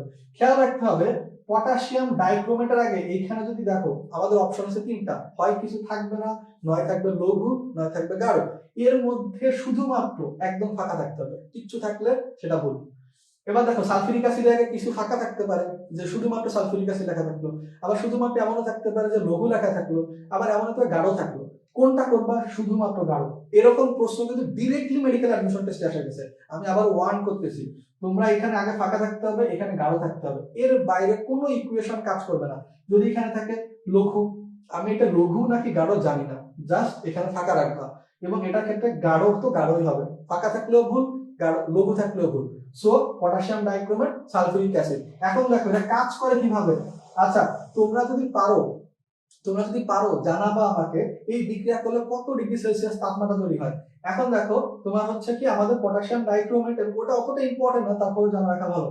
তো পটাশিয়াম ডাইক্রোমেট এবং হচ্ছে সালফিউরিক অ্যাসিড, পটাশিয়াম ডাইক্রোমেট এবং সালফিউরিক অ্যাসিডের ক্ষেত্রে কি তৈরি হয়, মূলত মেন কথা হচ্ছে এটা যে একটা জাইমান অক্সিজেন তৈরি হয়। সো এখানে জারণ বিক্রিয়ার মাধ্যমে আসলে আমাদের কি হচ্ছে, কোনো গ্লাস সামগ্রী পরিষ্কার করা হচ্ছে, বা গ্রিস জাতীয় অনেক ক্ষেত্রে দেখবা বুলেট পরিষ্কার করার জন্য কি ব্যবহার করা হচ্ছে, সেটার ক্ষেত্রেও এই জিনিস যা কিছু পরিষ্কার করতেছো সব এইখানে হচ্ছে এই ক্রোমিক অ্যাসিড দ্বারা, এবং এখানে জাইমান অক্সিজেন করে জাইমান অক্সিজেনটা কাজ করে। এখন তোমাকে যদি বলা হয়, অনেক ক্ষেত্রে তোমরা দেখবা যে নিচের কোনটি আসলে হচ্ছে ক্রোমিক অ্যাসিডের উপাদান নয়, তোমরা সেই ক্ষেত্রে চারটা অপশন থাকতে হবে, একটা ভুল হইতে হবে আর তিনটা তো সঠিক থাকতে হবে। তো সেই ক্ষেত্রে কি থাকতে পারে, পটাশিয়াম ডাইক্রোমেট, গাঢ় সালফিউরিক অ্যাসিড, এর বাইরে পাতিত পানি থাকবে, কিন্তু পাতিত পানি খেয়াল রাখবা, পাতিত পানিও কিন্তু হচ্ছে আমাদের ক্রোমিক অ্যাসিডের একটা উপাদান, এই জিনিসটা খেয়াল রাখতে হবে। এর বাইরে দেখো এই অংশটা থেকে কি এমসিকিউ আসতে পারে, আর একটা জিনিসই বাদ রয়ে গেছে, সেটা হচ্ছে কখন আসলে ক্রোমিক অ্যাসিডে, তোমরা কেউ বলতে পারবে ক্রোমিক অ্যাসিডের বর্ণ কেমন হয়, তোমরা একটু জানাও তো, এটা আমি একটু ইন্টারেস্টেড। ক্রোমিক অ্যাসিডের বর্ণ কেমন হয় বলো, ক্রোমিক অ্যাসিডের বর্ণ কেমন হয়, ক্রোমিক অ্যাসিডের বর্ণ কেমন হয় আমাকে জানাবা, ঠিক আছে? ক্রোমিক অ্যাসিডের বর্ণ কেমন হয়। আমার এই ফোনটা একটু স্লো, আসলে কোনো কিছু আসতে একটু সময় নেয় বেশি, এটা একটু প্রবলেম, ঠিক আছে? ক্রোমিক অ্যাসিডের নরমালি বর্ণ কেমন থাকে, তোমরা জানাও যে ক্রোমিক অ্যাসিডের নরমালি বর্ণ কেমন থাকে, এটা জানাও। হ্যাজার্ড সিম্বল 10 জানা দিছো, ঠিক আছে, ওকে 78 এটাও ঠিক আছে। ক্রোমিক অ্যাসিডের বর্ণ কেমন হয়, এই হ্যাজার্ড সিম্বল 16টা কে বলে দিছে, যে 16টা বলছো বা সিম্বল 16টা। আচ্ছা, ও সরি, হ্যাঁ প্রীতি জামান কিন্তু বেশ একটা ইন্টারেস্টিং কথা বলছে, আন্তর্জাতিকভাবে স্বীকৃত হ্যাজার্ড সিম্বল হচ্ছে 10টা, বাট হচ্ছে সিম্বল একাধিক আছে, ঠিক আছে? তো এটা বেশ, না প্রীতি থ্যাংক ইউ। আমি হয়তো তোমাদেরকে আসলে বুঝাইতে চাইছি আমি আন্তর্জাতিক সিম্বলের কথায়, নর্মাল সিম্বলের ক্ষেত্রে আসলে পরীক্ষা আসে না, সো এই ক্ষেত্রে তোমাদের আসলে আচ্ছা এই যে দেখো তোমরা এই যে সবাই আসলে ভুল করা শুরু করছো মনে হয়, আমি জানি না আমি ভুল করছি নাকি তোমাদের ভুল। ক্রোমিক অ্যাসিডের বর্ণ হচ্ছে বর্ণহীন, ক্রোমিক অ্যাসিড বর্ণহীন হয়, জানি না রাখো, ক্রোমিক অ্যাসিড হচ্ছে বর্ণহীন হয়। আর যারা সবুজ বলতেছো তারা তো এক ধাপ আগাই গেছো। যদি ক্রোমিক অ্যাসিড কখনো আসলে ক্রোমিক অ্যাসিড যদি আসলে কখনো, আচ্ছা কোন বইতে কি বেগুনি আছে, থাকতে পারে, তাহলে হয়তো আমার ভুল হচ্ছে, তোমরা যেহেতু সবাই বেগুনি বলতেছো সেই ক্ষেত্রে হয়তো বা এখানে তো কোনো একটা বেসিস তো থাকার কথা, তোমরা যেহেতু সবাই বলতেছো। সো এখানে খেয়াল রাখতে হবে ক্রোমিক অ্যাসিড সাধারণত বর্ণহীন হয়, নরমালি আমি যদি হাজারি স্যারের বই ইনফরমেশনের থেকে আগাতে চাই, এবং যখন আসলে আমরা একটা জিনিস বুঝতে পারি যে কখন একটা ক্রোমিক অ্যাসিড ভালো আছে নাকি খারাপ হয়ে গেছে, খারাপ হয়ে যাওয়া মানে কি, সেটার ক্ষেত্রে আসলে তোমার আমরা বুঝাইতে চাচ্ছি যে ক্রোমিক অ্যাসিডটা কি হবে, তোমার আসলে এটা যদি এমন হয়, আচ্ছা আচ্ছা, সো এখানে যেটা হচ্ছে কি মূলত আসলে স্বচ্ছ বর্ণের হয়, ক্রোমিক অ্যাসিডটা স্বচ্ছ বর্ণ হয়, বেগুনি বর্ণটাই মোস্ট প্রবাবলি কারেক্ট হবে, আমার হয়তো কোনো ভুল হচ্ছে। সো এখানে দেখো হচ্ছে এটা মেন ইনফরমেশনটা এটা আমাদের মনে রাখতে হবে, সেটা হচ্ছে যে কখন আসলে ক্রোমিক অ্যাসিড দূষিত হয়ে গেছে বা কার্যক্ষমতা নেই, সেটা হচ্ছে কথা। এইটা হচ্ছে কি যখন সবুজ বর্ণ ধারণ করবে, যখন এখান থেকে তোমার সবুজ বর্ণ ধারণ করবে, সবুজ বর্ণ কেন হচ্ছে, ক্রোমিয়াম 3+ আয়নের কারণে, ক্রোমিয়াম 3+ আয়নের কারণে আসলে এমনটা হচ্ছে, ঠিক আছে? ক্রোমিয়াম 3+ আয়নের কারণে মূলত এমনটা হচ্ছে, এই জিনিসটা খেয়াল রাখতে হবে, ঠিক আছে? আচ্ছা, হ্যাঁ বর্ণহীন যারা বলছো তারা তো ঠিক বলছো, মোটামুটি বর্ণহীন হওয়ার কথা আমি জানি, বাট তোমরা যারা বেগুনি বলতেছো আমি ক্রস চেক করবো, হয়তো বা কোনো বইতে তোমার আসলে বেগুনির কনসেপ্টটাও থাকতে পারে, ঠিক আছে? যেহেতু এত মানুষ বলতেছো ভুল তো হওয়ার সম্ভাবনা কম। ওকে, তাহলে দেখো যারা এই যে হারাই যাচ্ছে তাদের কিন্তু ট্র্যাক রাখতেছে তোমাদের একটা ভায়া, ঠিক আছে? এখন দেখো তোমাদের এখানে যে জিনিসটা আসতেছে যে আমাদের এই যে টোটাল ক্রমিক অ্যাসিড সম্পর্কে যা কিছু জানার ছিল আমাদের জানা শেষ। এবার আসি তোমার হচ্ছে কি আমাদের সব ব্যালেন্স আছে, যে ব্যালেন্স গুলো আছে সেগুলা, তো সেই ব্যালেন্স গুলোর সাথে একটু পরিচিত হই। আমরা আয়তনিক বিশ্লেষণে দুইটা ব্যালেন্স নরমালি ব্যবহার করি, একটা হচ্ছে কি পলভঙ্গি ব্যালেন্স আর একটা হচ্ছে সার্টোরিয়াস ব্যালেন্স। সো পলভঙ্গি ব্যালেন্স এবং সার্কুলাস ব্যালেন্সের ক্ষেত্রে মেইনলি যে জিনিসটা তোমরা মনে রাখতে পারো সেটা হচ্ছে কি, একটার ক্ষেত্রে কি করি আমরা আসলে তোমার এক সাইডে শূন্য নিয়ে নিই, নরমাল স্কেল যেরকম আমরা জানি স্কেলের ক্ষেত্রে কি হয়, ডান সাইডে গেলে তোমার এক এক করে বৃদ্ধি পেতে থাকে 100, এখানে 100 পর্যন্ত বৃদ্ধি পেলে সেটা হচ্ছে আমাদের পলভঙ্গি ব্যালেন্স। আর যদি কখনো এমন হয় যে দুই পাশেই আছে, এইখানে 50, এইখানেও 50, এইখানেও 50, সো সেই ক্ষেত্রে এটাকে সার্টোরিয়াস ব্যালেন্স বলা হয়। সার্টোরিয়াস ব্যালেন্সের কোনো ব্যবহার নেই আমাদের সিলেবাসেও নেই, সো আমরা এটা নিয়ে ইন্টারেস্ট দেখাবো না। সো পলভঙ্গি ব্যালেন্সের ক্ষেত্রে কতটুকু পর্যন্ত আসলে আমাদের সঠিক পরিমাপ পাওয়া যায়, পলভঙ্গি ব্যালেন্সের ক্ষেত্রে কতটুকু পর্যন্ত আসলে সঠিক পরিমাপ পাওয়া যায়, সেটা একটা ইন্টারেস্টিং বিষয়। অ্যাকচুয়াল অ্যান্সারটা কি হবে, সেটা হচ্ছে তোমার 0.01 থেকে তোমার 0.0001 গ্রাম পর্যন্ত। এটা আমাদের সামনেও কাজে লাগবে, আরেকটা জায়গাও মিলে যাবে। বলো তোমাদের আসলে কোন আরেকটা ব্যালেন্স আছে যে ব্যালেন্সের ক্ষেত্রে এই মানটা আসলে প্রযোজ্য, মানে এই দুইটা মান আলাদা আলাদা ভাবে প্রযোজ্য, এটা একটু বলবো। তো দেখো পলভঙ্গি ব্যালেন্সের ক্ষেত্রে আমাদের মূলত কত আসতেছে, 0.01 থেকে 0.0001 গ্রাম পর্যন্ত সঠিকভাবে মাপা যায়। যদি দুইটা মানের মানে দুইটা মানই তোমার আলাদা আলাদা রেঞ্জ আকারে না দিয়ে যদি বলা হয় নিচের কোন মানটি আসলে হচ্ছে পলভঙ্গি ব্যালেন্সের অ্যাকচুয়াল মান, মানে পলভঙ্গি ব্যালেন্সের সর্বনিম্ন ভাবে সঠিকভাবে পরিমাপ করা যায়, সেটা ক্ষেত্রে তোমরা এই অ্যান্সারটা লিখবা, এটা হচ্ছে সর্বনিম্ন মান। তো সেক্ষেত্রে 0.0001 গ্রাম। এখন দেখো এই জিনিসটা কোথায় কাজে লাগবে, তোমাদেরকে আগে একটু বলে রাখি, ভেতরে আমি যাবো না নরমালি। তো এখানে মনে রাখবা আমাদের যে পলভঙ্গি ব্যালেন্স আছে চারটা মেইন জিনিস আছে, চারটা মেইন জিনিসের নাম মনে রাখবা, কি দ্বারা তৈরি সেটুকু মনে রাখবা, আর বাকি সবকিছু ভুলা যাও, বাকি সবকিছু ভুলা যাও, জাস্ট মনে রাখবা চারটা মেইন জিনিস আছে, সেগুলার ভিতরে আসলে কি তোমার আসলে এই চারটা মেইন জিনিসের কথা মনে রাখবা, এবং সেই চারটা জিনিসের ক্ষেত্রে তোমরা একটু খেয়াল করবা একে অন্যের ভিতরে সম্পর্ক আছে, একে অন্যের ভিতরে সম্পর্ক আছে। যেরকম ভাবে দেখবা রাইডারের ক্ষেত্রে যেরকম অ্যালুমিনিয়াম দ্বারা তৈরি, ঠিক তেমনি ভাবে তার আগের যেটা আছে সেটা হচ্ছে তোমার যে তুলাদণ্ড বা বিঞ্জ বা পাল্লা যেটা আছে সেটাও কিন্তু অ্যালুমিনিয়াম দ্বারা তৈরি। সো এখানে দেখবা অ্যালুমিনিয়াম প্লাস কপার দ্বারা তৈরি, বা স্তম্ভ বা কলামও দেখবা কপার দ্বারা তৈরি। এইখানে তোমাদের মেনলি খেয়াল রাখতে হবে কি কোন কোন পদার্থ দ্বারা কোনটা তৈরি, চারটা জিনিস আছে মনে রাখবা। এবং সব থেকে বেশি ইম্পর্টেন্ট, প্রধান অংশ কোনটা, প্রধান অংশ কিন্তু হচ্ছে আমাদের কোনটা, সেটা হচ্ছে তোমার তুলাদণ্ড বা দাগাঙ্কিত বিম পাল্লা, সরি আমাদের হচ্ছে, আচ্ছা আমাদের এখানে মনে রাখতে হবে এই জিনিসটা যে তোমার হচ্ছে তুলাদণ্ড বা বিম পাল্লা হচ্ছে আমাদের প্রধান অংশ।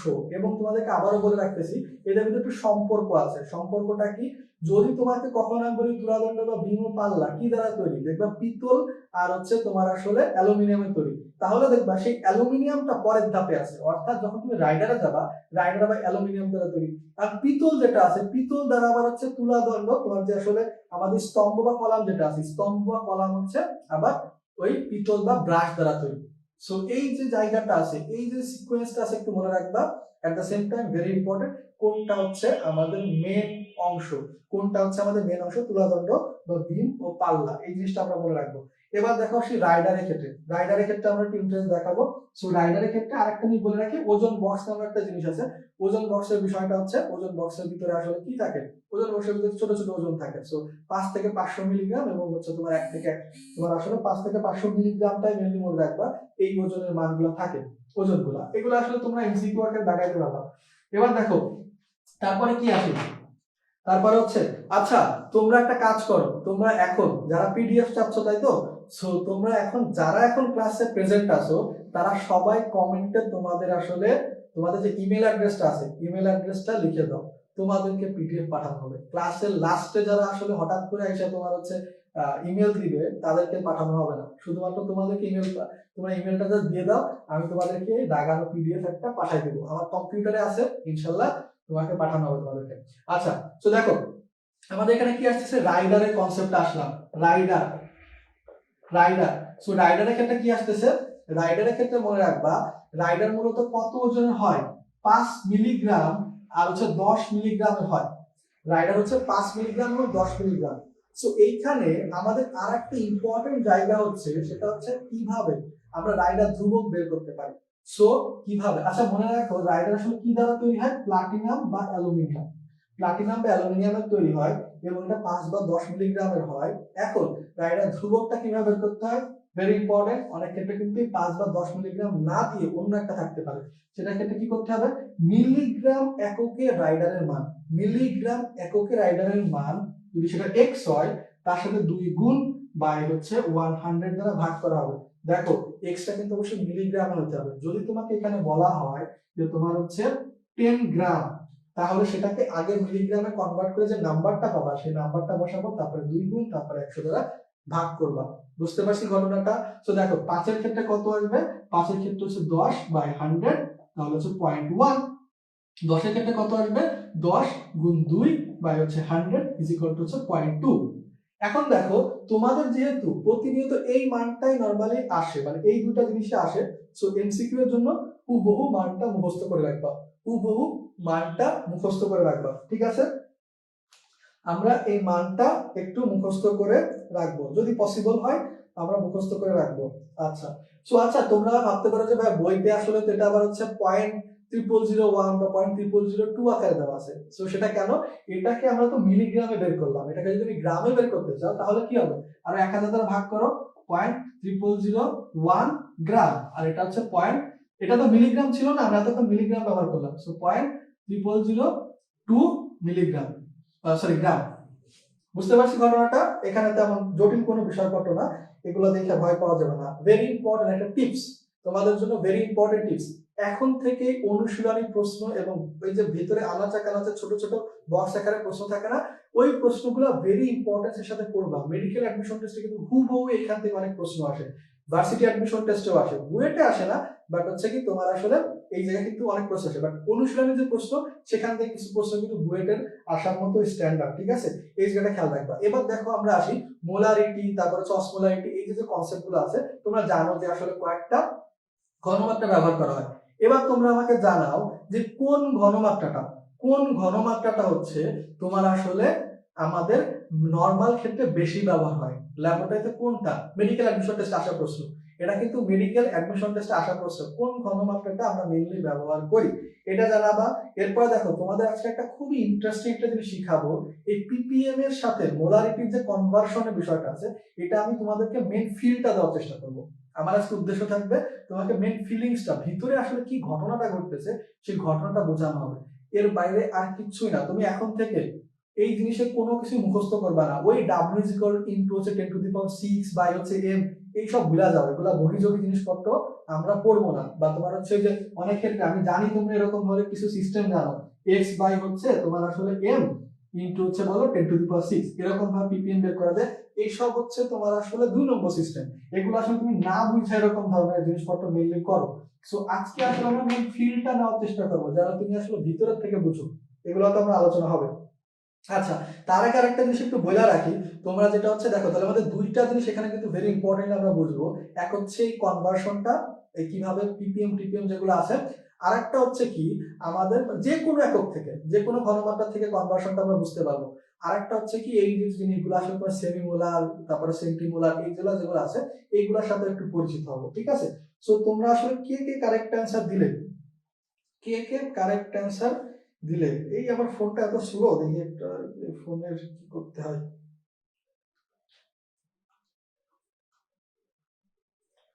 তোমরা যারা যারা কমেন্টে তোমাদের ইমেল অ্যাড্রেস দিছো, অল আর রেকর্ডেড। মোলারিটি ব্যবহার করা, হ্যাঁ কারেক্ট, মোলারিটি ব্যবহার করা। আচ্ছা তোমাদেরকে একটা জিনিস বলে রাখি, তোমরা কিন্তু বোকা কাজ করবা না যে তোমরা অনেক সময় ইমেলের অ্যাড্রেসের মাঝখানে স্পেস দাও, তারপর হচ্ছে প্রথম লেটারটা ক্যাপিটাল লেটার দাও, অথবা শুধুমাত্র জিমেল লেখা দাও, যে মনে করো nadim.limon28 মানে 21 @gmail.com লেখো না, তারপর প্রথম নাদিমের এনটা বড় হাতের দিয়ে দাও, মাঝখানে স্পেস দাও, এগুলা কিন্তু ঠিক না। ঠিক আছে, মোলারিটি ব্যবহার করা কারেক্ট, তোমরা যারা যারা দিছো কারেক্ট। ওকে, অনেকে যে ইমেল অ্যাড্রেস দিয়ে দিছো, ঠিক আছে, যাদের ইমেল অ্যাড্রেসটা দেওয়া হয়েছে এর পরের ইমেল অ্যাড্রেস গুলো কারেক্ট করবো না, আমরা তো দেখতেই পাচ্ছি যে কারা আসলে কি করতেছে। আচ্ছা, সো এরপর দেখো আমরা এখন আসি আমাদের ফিলটা নেওয়ার চেষ্টা করি যে কিভাবে আসলে আলটিমেটলি এই পিপিএম বাই কনভার্সন গুলো কিভাবে হয়, এই জিনিসটা একটু বোঝার চেষ্টা করি। সো পিপিএম মানে কি, পিপিএম শব্দটার অর্থটা কি, সেটা হচ্ছে পার্টস পার মিলিয়ন। তো দেখো parts per million, parts per million, এটাই তো জানি সবাই। এবার দেখো পিপিবি যদি বলি তাহলে কি পার্টস পার বিলিয়ন, তোমরা অনেক ক্ষেত্রে পিপিটিএম নামও শুনছো, এটা হচ্ছে কি পার্টস পার ট্রিলিয়ন। এখন দেখো তোমরা মনে রাখবা অনেক ক্ষেত্রে তোমরা বিলিয়ন ট্রিলিয়নের কনভার্সনটা বুঝো না। মানবদেহে এটা একটা ভালো একটা কোশ্চেন হতে পারে, মানবদেহে টোটাল আসলে কত সেল আছে, টোটাল কত সেল আছে জানা না, টোটাল কত সেল আছে আমাদের মানবদেহে, জাস্ট কমেন্টটা কইরা আবার ক্লাসের দিকে ফোকাস করবা। ঠিক আছে, দেখো এখানে ট্রিলিয়ন বিলিয়ন মিলিয়ন এদের মধ্যে একটা সম্পর্ক হচ্ছে 1000। আমরা নরমালি কিন্তু 100 সম্পর্কের সাথে বেশি পরিচিত, সেদের মধ্যে সম্পর্ক হচ্ছে 1000, মানে কি 1 বিলিয়ন ইজ ইকুয়াল টু হচ্ছে তোমার 1000 মিলিয়ন। এবার যদি আমরা 1 ট্রিলিয়ন ইজ ইকুয়াল টু হচ্ছে 1000 বিলিয়ন। এখন দেখো তোমরা টোটাল যে সেলের কথাটা বলা হচ্ছে এটা মূলত ট্রিলিয়নের কনসেপ্ট। সো আমাদের টোটাল সেলের সংখ্যা হচ্ছে 100 ট্রিলিয়ন, টোটাল সেলের সংখ্যা হচ্ছে 100 ট্রিলিয়ন। এখন যারা জানো বলতে পারবা মানুষের যে ব্যাকটেরিয়া, মানুষের দেহে যে ব্যাকটেরিয়া আছে তার সংখ্যা কত, সেটাও যদি তুমি এটা জেনে থাকো তাহলেও ভালো। এরপরে তাহলে যদি এটাও পারো তাহলে আরেকটা এমসিকিউ দিব, ওইটা যদি কেউ পারো যে মানবদেহের টোটাল আসলে ব্যাকটেরিয়ার সংখ্যা কত, তারপরে জানাবা মানুষের ব্রেনে কতগুলা নিউরন সেল আছে, মানুষের ব্রেনে টোটাল কতগুলা নিউরন সেল আছে। তোমাদেরকে একটা ইনফরমেশন বলে রাখি, সেটা হচ্ছে মানুষের টোটাল সেলের সংখ্যা হচ্ছে 100 ট্রিলিয়ন, টোটাল সেলের সংখ্যা হচ্ছে 100 ট্রিলিয়ন। এর সাথে একটু সম্পর্ক আছে মানবদেহে কতগুলা তোমার আসলে ব্যাকটেরিয়া আছে তার সাথে। সো এখন দেখো আমাদের এখানে কি আসতেছে, আমরা এটা তো গেলাম, এরপরে তোমার আমাদের যেটা পার্টস পার মিলিয়ন আসতে হবে। সো মিলিয়ন মানে কি 10⁶ না, কোনো সন্দেহ আছে?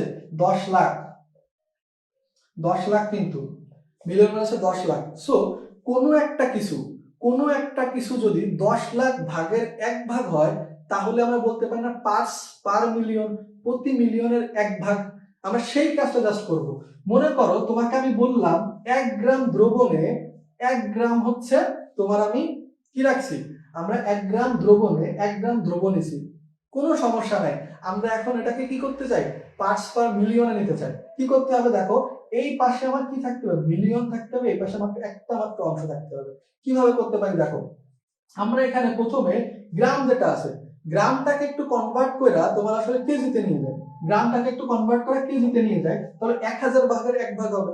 তো দেখো আমি যদি গ্রামকে কনভার্ট করতে চাই তাহলে কি করা হবে, সেক্ষেত্রে আমি তোমার হচ্ছে 1/1000 আসবে, তাই তো?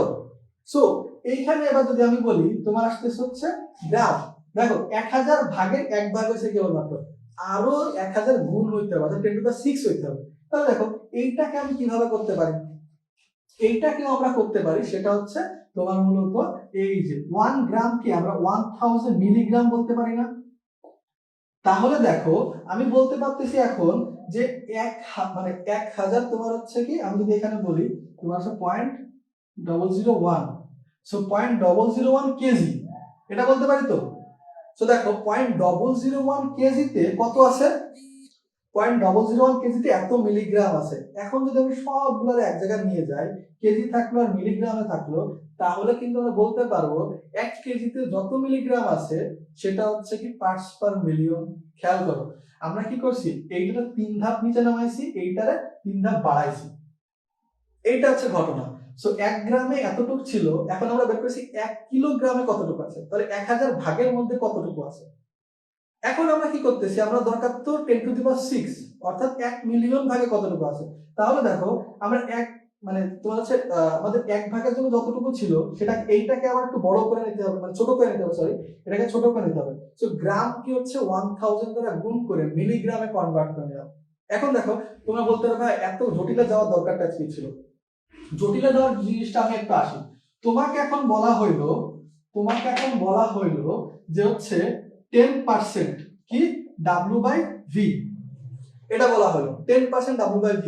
সো এইখানে তুমি জানলে যে হচ্ছে 10% W/V কত লিটার আছে, তোমার ধরলে হচ্ছে আমি এইখানে ধরলাম যে তোমার হচ্ছে আমরা আচ্ছা সরি আমরা এই জায়গায় না যাই, এইভাবে আসি। মনে করো হচ্ছে তোমাকে বলা হইলো 2 মিলিলিটারে তোমার হচ্ছে কি ধরলাম, তোমাকে আমি বললাম যে 2 গ্রাম আছে, 2 মিলিলিটার 2 গ্রাম আছে, এইটাকে তুমি পার্টস পার মিলিয়নে কনভার্ট করবো। কি করবা তুমি, প্রথমে দেখো 2 এই যে গ্রাম বাই 2 মিলিলিটার লেখো, মিলিলিটারকে লিটারে কনভার্ট করলে সেটা, আর হচ্ছে তোমার মিলিগ্রামকে কেজিতে মানে কেজিতে কনভার্ট করার সেম ঘটনা আসতেছে। তো এখানে দেখো আসতেছে কি, আচ্ছা তোমরা যদি একটু কথাটা বুঝতে প্রবলেম হয় জানাই আমাকে, আমি সেটাকে আর একটু সিম্পলিফাই করবো। সেখানে দেখো মিলিলিটারকে প্রথমে লিটারে কনভার্ট করবো কিভাবে, 1000 দ্বারা ভাগ করে।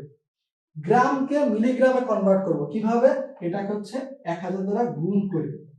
এবার দেখো তো তোমার এই মানগুলো মিলবে কিনা, অবশ্যই মিলবে। তোমরা মূলত আসবে কি 2/2 ইন্টু হচ্ছে 1000, এই 1000 উপরে চলে যাবে 1000, সরি 1000। এখন দেখো 2 ইন্টু 10⁶/2, তাহলে এই যে অ্যাকচুয়াল অ্যান্সারটা 10⁶ আসবে।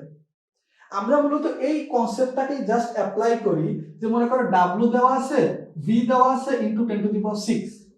এই কনসেপ্টটাকে অ্যাপ্লাই করি। কোথা থেকে আসলো, উপরে যেটা আছে, মানে যদি কোনো ভর থাকে ভরকে মিলিগ্রামে নিয়ে যাও, আর যেটা আসলে তোমার যে আয়তন আছে সেটাকে লিটারে নিয়ে যাও, তাহলে বলতে পারি কি মিলিগ্রাম পার লিটার বলতে পারি না, তোমার আসলে পার্টস পার মিলিয়নকে মিলিগ্রাম পার লিটার বললে ঠিক আছে।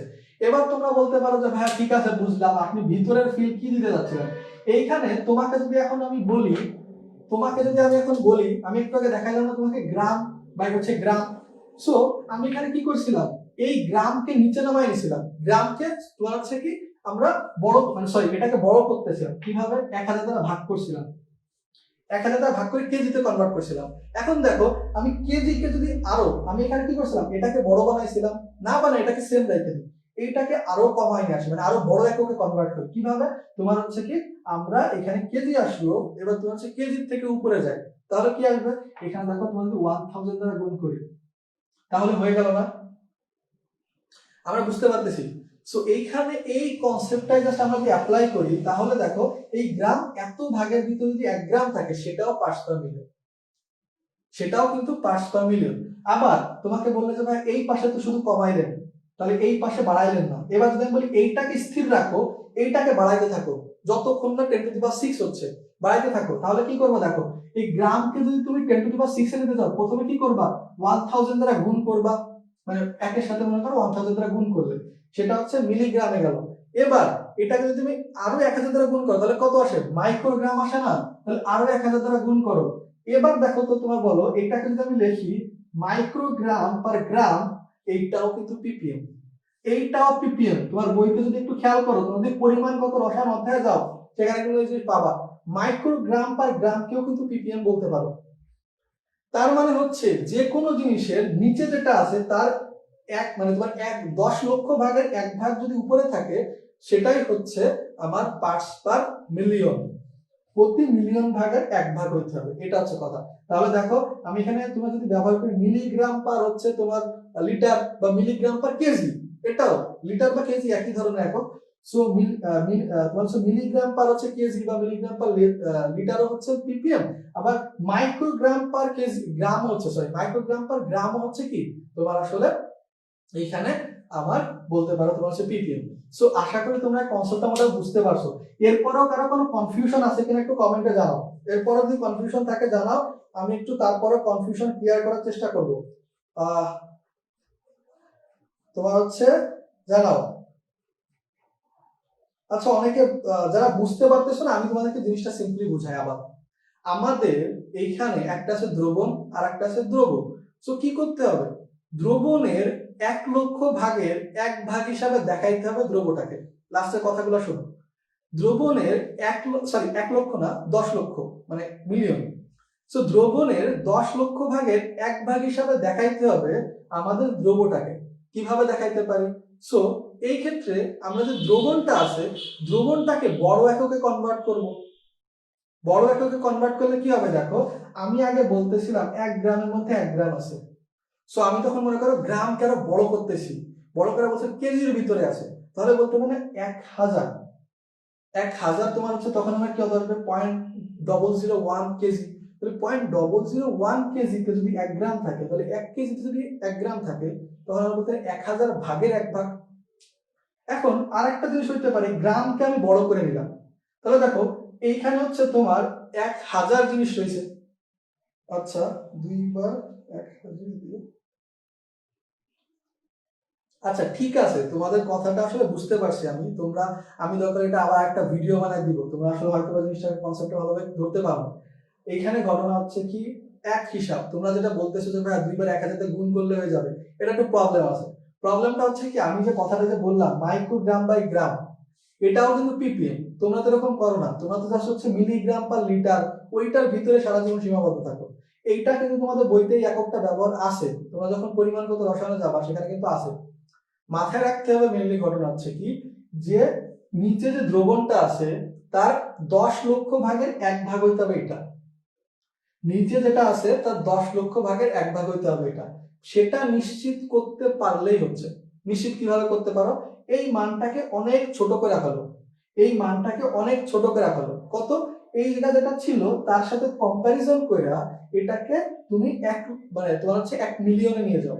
কিভাবে দেখো, গ্রামের সাথে গ্রামের সাথে যদি তুমি মিলিগ্রামের কম্পারিজন করো, সরি মাইক্রোগ্রাম, গ্রামের সাথে যদি মাইক্রোগ্রামের কম্পারিজন করো, তাহলে কম্পারিজনটা কত হবে, তোমার কিন্তু 10⁶ হবে। সো এই কম্পারিজন যদি আমরা আনতে পারি, এই কম্পারিজন যদি আমরা আনতে পারি, তাহলেই কিন্তু আমরা পার্টস পার মিলিয়ন পাচ্ছি। তাহলে দেখো, আমি যদি তোমার নিচে যে দ্রবণ থাকবে, আমার যে দ্রবটা আছে, দ্রবটা অবশ্যই এই দ্রবণের তোমার 10 লক্ষ ভাগের 1 ভাগ হইতে হবে। তাহলে তুমি এটাকে যদি বাড়াও, 10 লক্ষ গুণ করে ফেলো। 10 লক্ষ গুণ কিভাবে, এই যে তোমার গ্রামের সাথে 10 লক্ষ গুণ কার আছে, মিলিগ্রাম আছে, সরি মাইক্রোগ্রাম আছে। আবার দেখো এটাও করতে পারো, তুমি হচ্ছে কি এইখানে গ্রাম রেখা দিলে, নিচে যেটা আছে দ্রবণটা, এইটাকে আরো বড় এককে নিয়ে গেলে, বড় এককে মানে কি, তোমার আসলে ওই যেটা আছে কিলো, হেক্টো, ডেকা, ডেসি এরকম যেরকম আছে, ওইগুলো আমাদের চলে যেতে পারে। সো এই যে কনসেপ্টটা আশা করি। আচ্ছা, তোমরা যারা অনেকেই হয়তো বুঝোনি, ধারাবাহিকভাবে বুঝে দিলে ভালো হয়, মুছে ফেললে বুঝতে অসুবিধা হচ্ছে, একটু স্লো বুঝিয়ে দেবে। ওকে, আচ্ছা, আচ্ছা সমস্যা নেই, তোমাদেরকে আমি দরকার এই কনসেপ্টটা একটু হয়তো তোমাদের বুঝতে প্রবলেম হচ্ছে, বাট আসলে তোমাদের বোঝা প্রয়োজন এই পিপিএম জিনিসটা কিভাবে হয়। আমি দরকারে তোমাদেরকে এখানে জিনিসটাকে আরেকটু ক্লিয়ার করে তোমাদেরকে একটা ভিডিও বানাই দিব, যেখানে আসলে তোমরা পাবা, যেখানে আসলে আমি জিনিসটাকে একদম কনসেপ্ট ক্রিস্টাল ক্লিয়ার করে দিব। আচ্ছা, নীরব মন্ডলের কাছে তোমার হচ্ছে বুঝা গেছে, নোমান মল্লিকও বুঝছে, তাহলে কিছুটা সাকসেস মনে হচ্ছে। আমার কাছে মনে হচ্ছে তুমি অনেকেই বুঝোনি। মেন কথাটা হচ্ছে দ্রবণের 1 মিলিয়ন ভাগের 1 ভাগ হইতে হবে। সেটা ক্ষেত্রে তুমি এইটাকে তুমি হয়তো বাড়াই ফেলো অনেক, দ্রবণকে অনেক বড় করে ফেলো, কত, 1 মিলিয়ন গুণ বড় করো এই যেটা আমার দ্রব আছে। অথবা দ্রবণকে সেম রেখা তুমি এটাকে কি করো, তোমার হচ্ছে কি 1 মিলিয়ন গুণ বড় করে, মানে তোমার ছোট করে ফেলো, 1 মিলিয়ন গুণ ছোট করে ফেলো। আবার এটাও করতে পারো, এইটাকে কিছুটা বাড়াইলে, এইটাকে কিছুটা কমাইলে। অর্থাৎ তুমি গ্রামকে হচ্ছে কেজিতে কনভার্ট করলে, আর হচ্ছে তোমার এখানেও গ্রাম আছে, গ্রামকে হচ্ছে তুমি মিলিগ্রামে কনভার্ট করলে, তাহলেও দেখো আমরা মিলিয়ন ভাগের 1 ভাগ হচ্ছে। তো এটা হচ্ছে কথা। ওকে, আচ্ছা তাহমিদ হাসান, ইজি। ওকে, তাহলে ঠিক আছে, আমরা স্কিপ করি এই কনসেপ্টটা। আমার একটু বেশি ফ্যাসিনেশন ছিল এটার প্রতি, এই জন্য হয়তো তোমাদের অনেক সময় খেয়ে ফেলছি আমি। আচ্ছা, আমরা তোমার হচ্ছে কি এখানে বেশ কিছু জায়গা তোমাদেরকে একটু বলে দিব, আমাদের মনে হয় অনেক রাত হয়ে যাচ্ছে। সো আমরা এখানে কিছু তোমাদের হচ্ছে সৈকত ঠিক বলছো না, তোমার এখানে স্যাড হওয়ার দরকার নেই, তুমি ঠিক বলছো। তো এখানে হচ্ছে আমরা কিছু জিনিস তো একেবারে খুব বেশি এক্সাজারেট করে ফেললে সমস্যা। সো এরপরে যেটা হচ্ছে কি, আমাদের কি কি জায়গা পড়তে হবে তোমাদেরকে একটু বলে দিই, এটা আসলে বোঝানোর মতো ছিল। এর বাইরে তেমন কোনো কিছু বোঝানোর মতো থাকলে আমি তোমাদেরকে বলে দিচ্ছি যে কি কি বুঝতে হবে, ঠিক আছে। সো এখানে দেখো তোমার আসতেছে কি, আমাদের যে একটা মান ছিল না, তোমার একটু আগে দেখে আসছিলাম, যেটা হচ্ছে ওই যে পলভূমি ব্যালেন্স এখানে 0.01 এই মানটা কাজে লাগবে। কোথায়, এটা হচ্ছে 2 ডিজিট ব্যালেন্সে এই মান পর্যন্ত পরিমাপ করা যায়, 4 ডিজিট ব্যালেন্সে এটা মুখস্থ রাখবা। দেখো দুইটা মিলে হচ্ছে পলভঙ্গি, এই দুটাকে ভাগ করলে হচ্ছে 2 ডিজিট আর 4 ডিজিট। কিভাবে দেখো, তোমার দশমিকের পরে 2 ডিজিট, দশমিকের পরে 4 ডিজিট, সেখান থেকে মূলত এই জিনিসটা আসছে। এটা মনে রাখবা। তোমাদের অবশ্যই পড়তে হবে কি, প্রাইমারি স্ট্যান্ডার্ড পদার্থ, সেকেন্ডারি স্ট্যান্ডার্ড পদার্থ, সিম্পল টেকনিক, আশা করি তোমরা অনেকেই জানো, না জানলে এখন থেকে জানা নাও। সেটা হচ্ছে কি, প্রাইমারি স্ট্যান্ডার্ড পদার্থ কি, যদি ইংরেজি লেটার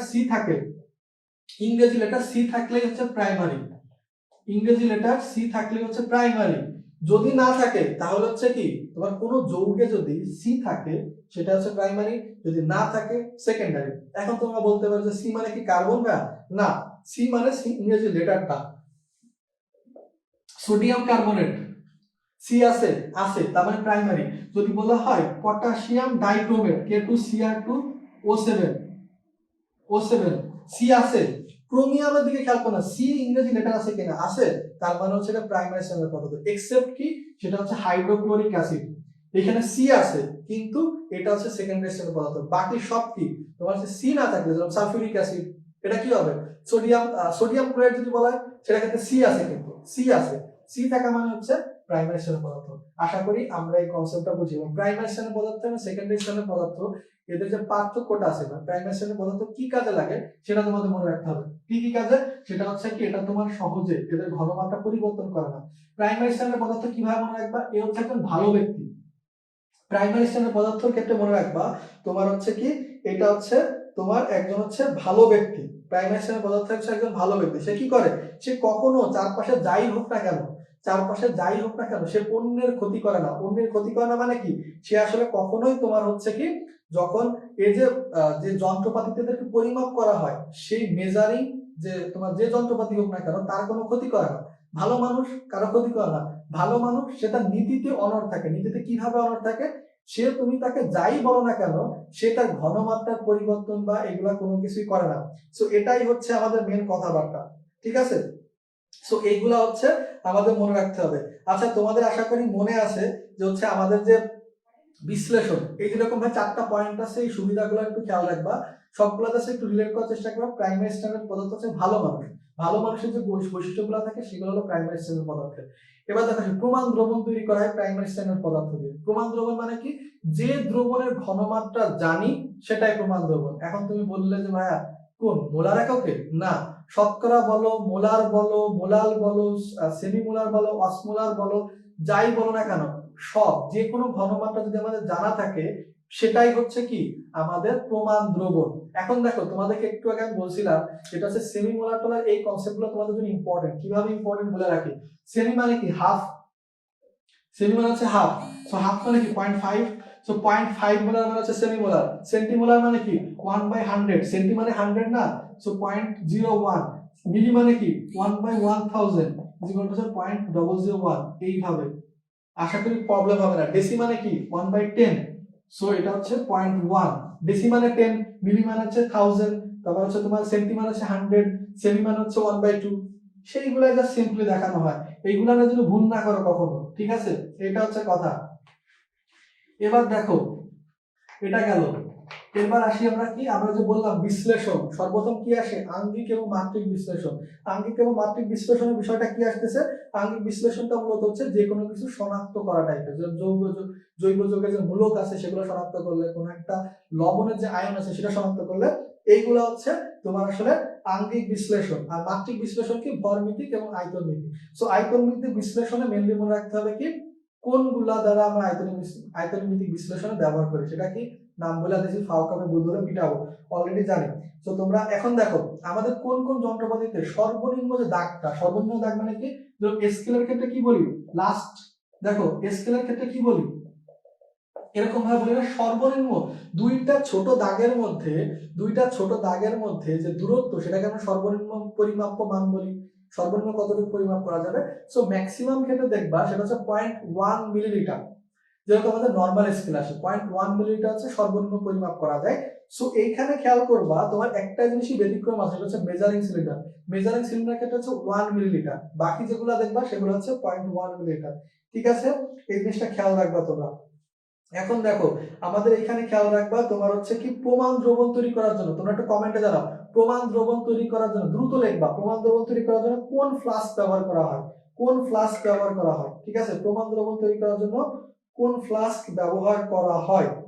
এবং ভেরি ইম্পর্টেন্ট ইনফরমেশন, কনিক্যাল ফ্লাস্কের ক্ষেত্রে কিন্তু হচ্ছে 250 সেন্টিমিটার কিউব। সেন্টিমিটার কিউব মানেই হচ্ছে সেন্টিমিটার কিউব মানে কি কিউবিক সেন্টিমিটার, সো কিউবিকের থেকে সি, সেন্টিমিটার থেকে সি, 1 সিসি, 1 সিসি মানে আবার হচ্ছে মিলিলিটার, সো 250 মিলিলিটার হচ্ছে অলওয়েজ হচ্ছে তোমার কনিক্যাল ফ্লাস্কের ক্ষেত্রে হয়ে থাকে।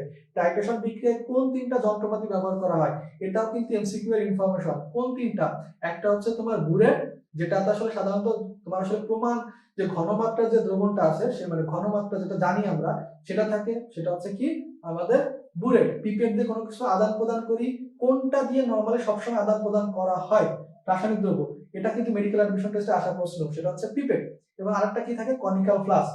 সো এই জিনিসটা আমরা মনে রাখবো। এখন দেখো তোমার হচ্ছে কি আমরা যখন আসলে তোমার যখন কোনো ধরনের কোনো একটা যন্ত্রপাতি একটা দিন বলে রাখি, তোমার যখন একটা টেস্ট টিউবকে যখন আমরা তাপ দেই কত ডিগ্রি কোণে করে তাপ দেই, এটা একটু তোমরা জানাবা। কেন বলতেছি আমি এটার ইনফরমেশন হঠাৎ করে, এর আরেকটা রিজন আছে কেন তোমাদের বলা হচ্ছে। সো বলে রাখি সেটা হচ্ছে তোমার এটা হচ্ছে 45 ডিগ্রি কোণ করে তাপ দেওয়া হয়। ভেরি ইম্পর্টেন্ট এমসিকিউ এর জন্য। আরেকটা জায়গায় ইম্পর্টেন্ট, যখন তোমরা শ্বসনতন্ত্রের অধ্যায় পড়বা সেখানে একটা জিনিস পাবা, সেটা হচ্ছে মানুষের একটা রোগ হয় যেটাকে বলে ওটিটিস মিডিয়া। ছোট বাচ্চাদের ক্ষেত্রে মেনলি হয়। ওটিটিস মানে হচ্ছে কান, মিডিয়া মানে হচ্ছে মধ্যবর্তী কানে যে রোগটা হচ্ছে। সো ওটিটিস মিডিয়া যেসব বাচ্চাদের জন্য না হয় সেই জন্য মায়েদেরকে বলা হয় 45 ডিগ্রি অ্যাঙ্গেল করে বাচ্চাদের জন্য দুধ পান করানো হয়। এটা কিন্তু তোমার এমসিকিউ এর ইনফরমেশন বইতেই আছে, আজমলসনের বইতেই আছে, এই জন্য বললাম। এবার দেখো বুনসেন বার্নার ক্ষেত্রে কিন্তু মেন ইম্পর্টেন্ট বিষয়টা হচ্ছে এটা কিন্তু হচ্ছে তাপমাত্রা কম থাকে। ভেরি ইম্পর্টেন্ট, কত তাপমাত্রা হয় 1570 ডিগ্রি সেলসিয়াস। খেয়াল করবো অপশনে পরীক্ষা আসলে কেলভিন একক দেওয়া আছে নাকি সেলসিয়াসে দেওয়া আছে।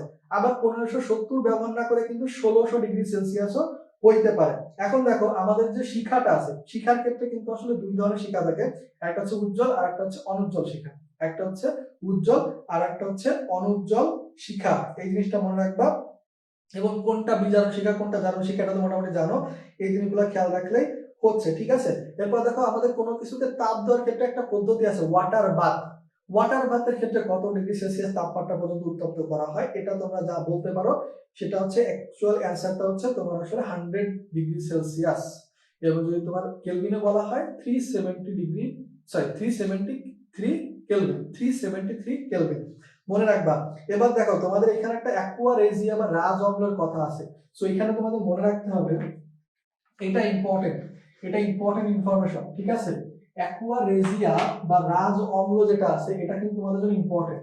খেয়াল করো তোমার হচ্ছে অ্যাকুয়ারেজিয়া,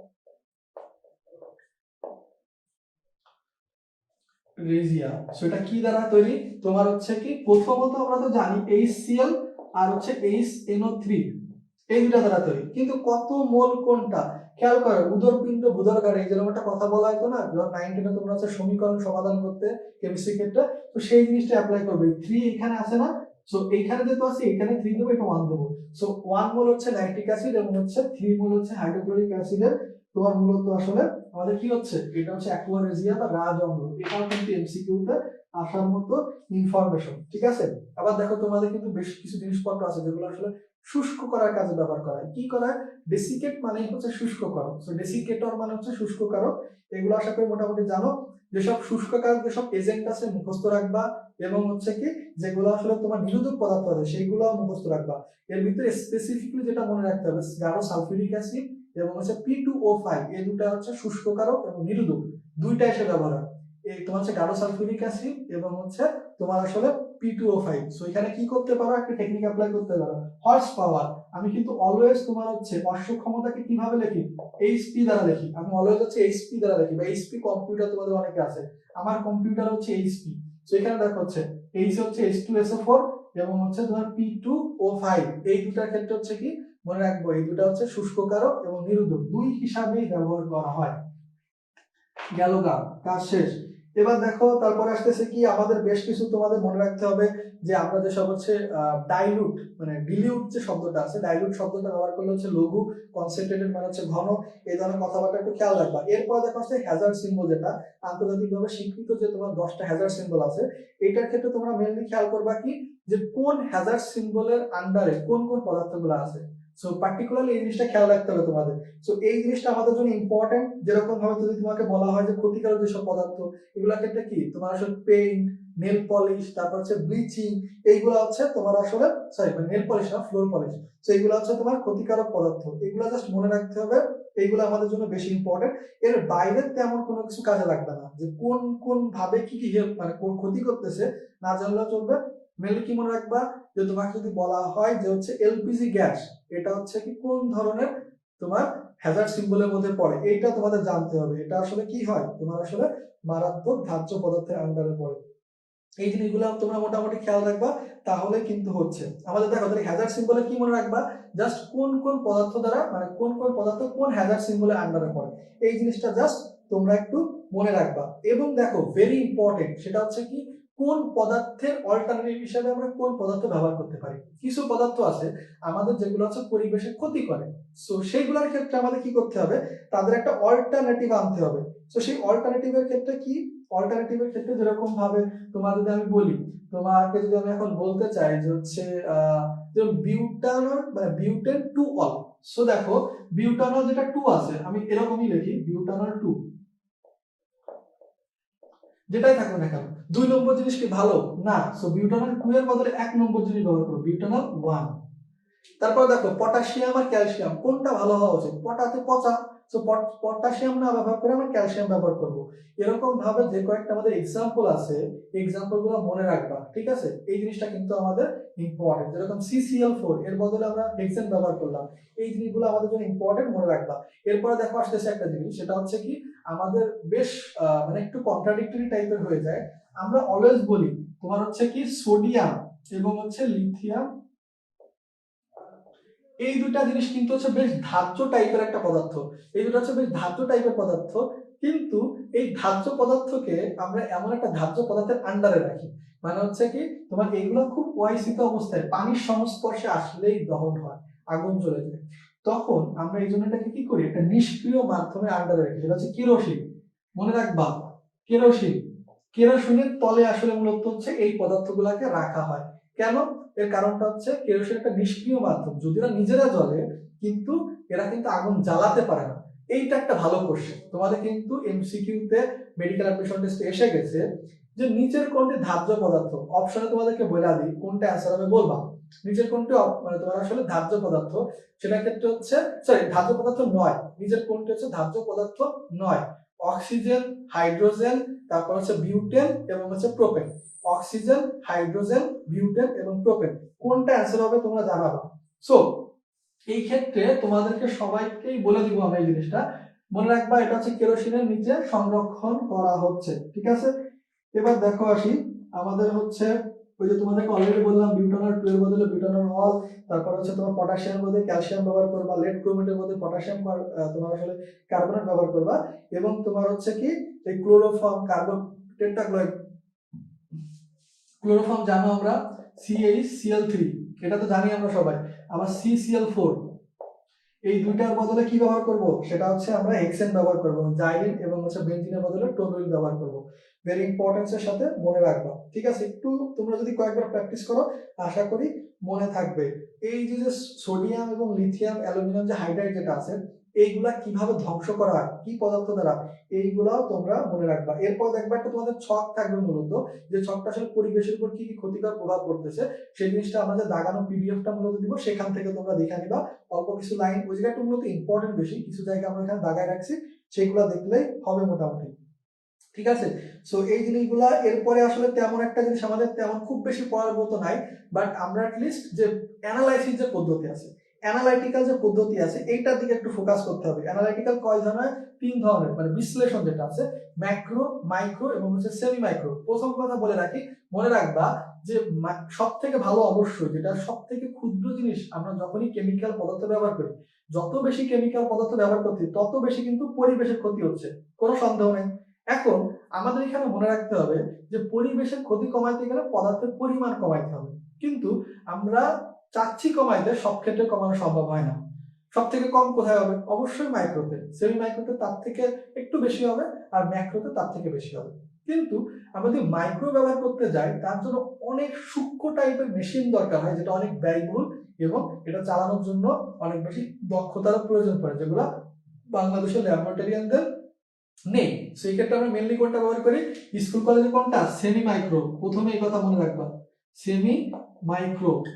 এখন দেখো এই জায়গাটায় তিনটা অ্যানালাইসিসের মধ্যে মেনলি আসলে আমাদের কি লাগে, এই তিনটা বিশ্লেষণের মধ্যে কিন্তু মেনলি আমাদের কোন ইনফরমেশনটা কাজে লাগে সেটা তোমরা একটু বলবা। মেনলি আমাদের কোন ইনফরমেশনটা কাজে লাগে, এক হচ্ছে পদার্থের পরিমাণ কতটুকু হইতে হবে এবং পদার্থের আয়তন আসলে কতটুকুর ক্ষেত্রে আমরা ব্যবহার করি। সো এই ক্ষেত্রে দেখো তোমার আসলে আমরা একদমই, তোমরা মানে ভাবতে পারো যে এখন মুখস্থ করাবে, মুখস্থ করাবো না, জাস্ট তোমরা আয়তনটা মুখস্থ করবা, আয়তনটা মুখস্থ করবা, আর ভর যেটা আছে ভরেরটা আমি তোমাদেরকে শিখাই দিচ্ছি। সো এখানে দেখো 0.5, এটা হচ্ছে ম্যাক্রো, 0.5 থেকে হচ্ছে 2 গ্রাম। এখন মূলত আমাদেরকে তোমার এই যে নরমাল যেটা মিলিগ্রামে কনভার্ট করা যায়, মিলিগ্রামের কনসেপ্টে যাব। সো মিলিগ্রামের কনসেপ্টে কিভাবে যাব, দেখো 0.5 গ্রামকে যদি আমি মিলিগ্রামে যাই তাহলে 500 আসে, এবং দেখো এটাকে 2000 আসে মিলিগ্রাম। এবার দেখো আমি প্রতি ধাপে 10 করে, ঠিক আছে এটা ইজ ইকুয়াল টু এটাই তো, কোনো সন্দেহ নেই, প্রতি ধাপে 10 করে কমাবো, তাহলে 10 করে ভাগ করব। সেমি মাইক্রোতে যাই যদি 50 আর হচ্ছে 200, তাহলে মিলিগ্রাম কোনটার ক্ষেত্রে, সেমি মাইক্রোর ক্ষেত্রে। এবার যদি এটাকে 10 দ্বারা ভাগ করি 520 মিলিগ্রাম। তো দেখো এটা হচ্ছে ম্যাক্রো, সেমি মাইক্রো এবং মাইক্রো, এবং আয়তনটা মনে রাখবা, ঠিক আছে, এই জিনিসটা আমাদের মনে রাখতে হবে, এটা আমাদের জন্য। আচ্ছা ঠিক আছে, এই জিনিসটা তোমরা খেয়াল রাখবা। মোটামুটি এইগুলাই হচ্ছে আমাদের পড়ার মতো ইনফরমেশন, এরপরে আর তেমন কোনো কিছু নেই।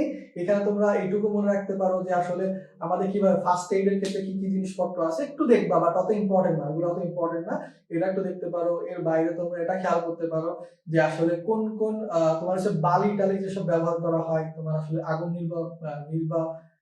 কি বলে আগুন নিভানোর জন্য, এই ধরনের কথাবার্তা জানলে হচ্ছে। আমাদের অধ্যায় আর কিছুই না, তোমাদের একটা দেখবা ছক আছে, ছকের ভিতর কি আছে যে তোমার আসলে সেমি মাইক্রো, মাইক্রো এবং ম্যাক্রো, এদের মধ্যে একটা পার্থক্যমূলক কিছু পার্থক্য অলরেডি তোমাদেরকে বলে ফেলেছি, আর কিছু জিনিস আছে ওইগুলো একটু খেয়াল করবা, ঠিক আছে। আর যারা আসলে ক্লাসের মাঝখানে ইমেল অ্যাড্রেস দিছে তাদেরকে তো আমরা পিডিএফ পাঠা দিব বলেই দিছি, ক্লাস মোটামুটি আমাদের শেষ হয়ে যাচ্ছে, এবং যারা আসলে পরবর্তীতে দিবে মানে ক্লাসের পরে যারা দিবে তাদের আমরা পাঠাবো না, এটুকু শিওর থাকো, ক্লাসের পরে যারা দিবে তাদেরকে আমরা পাঠাবো না, এন্ড তোমরাও দিবা না, তোমরাও কিন্তু তাদেরকে আসলে জন্য এই পিডিএফ গুলো না দাও, এটা কিন্তু আমার সাথে চিটিং হয়ে যাবে তোমাদের। সো পিডিএফ হচ্ছে তোমরা আসলে মোটামুটি ইসের সময় পাবা, পিডিএফ কালকে ভিতরে পেয়ে যাবা, কালকে সকালের মধ্যে পেয়ে যাবা ইনশাল্লাহ, কালকে সকালের মধ্যে।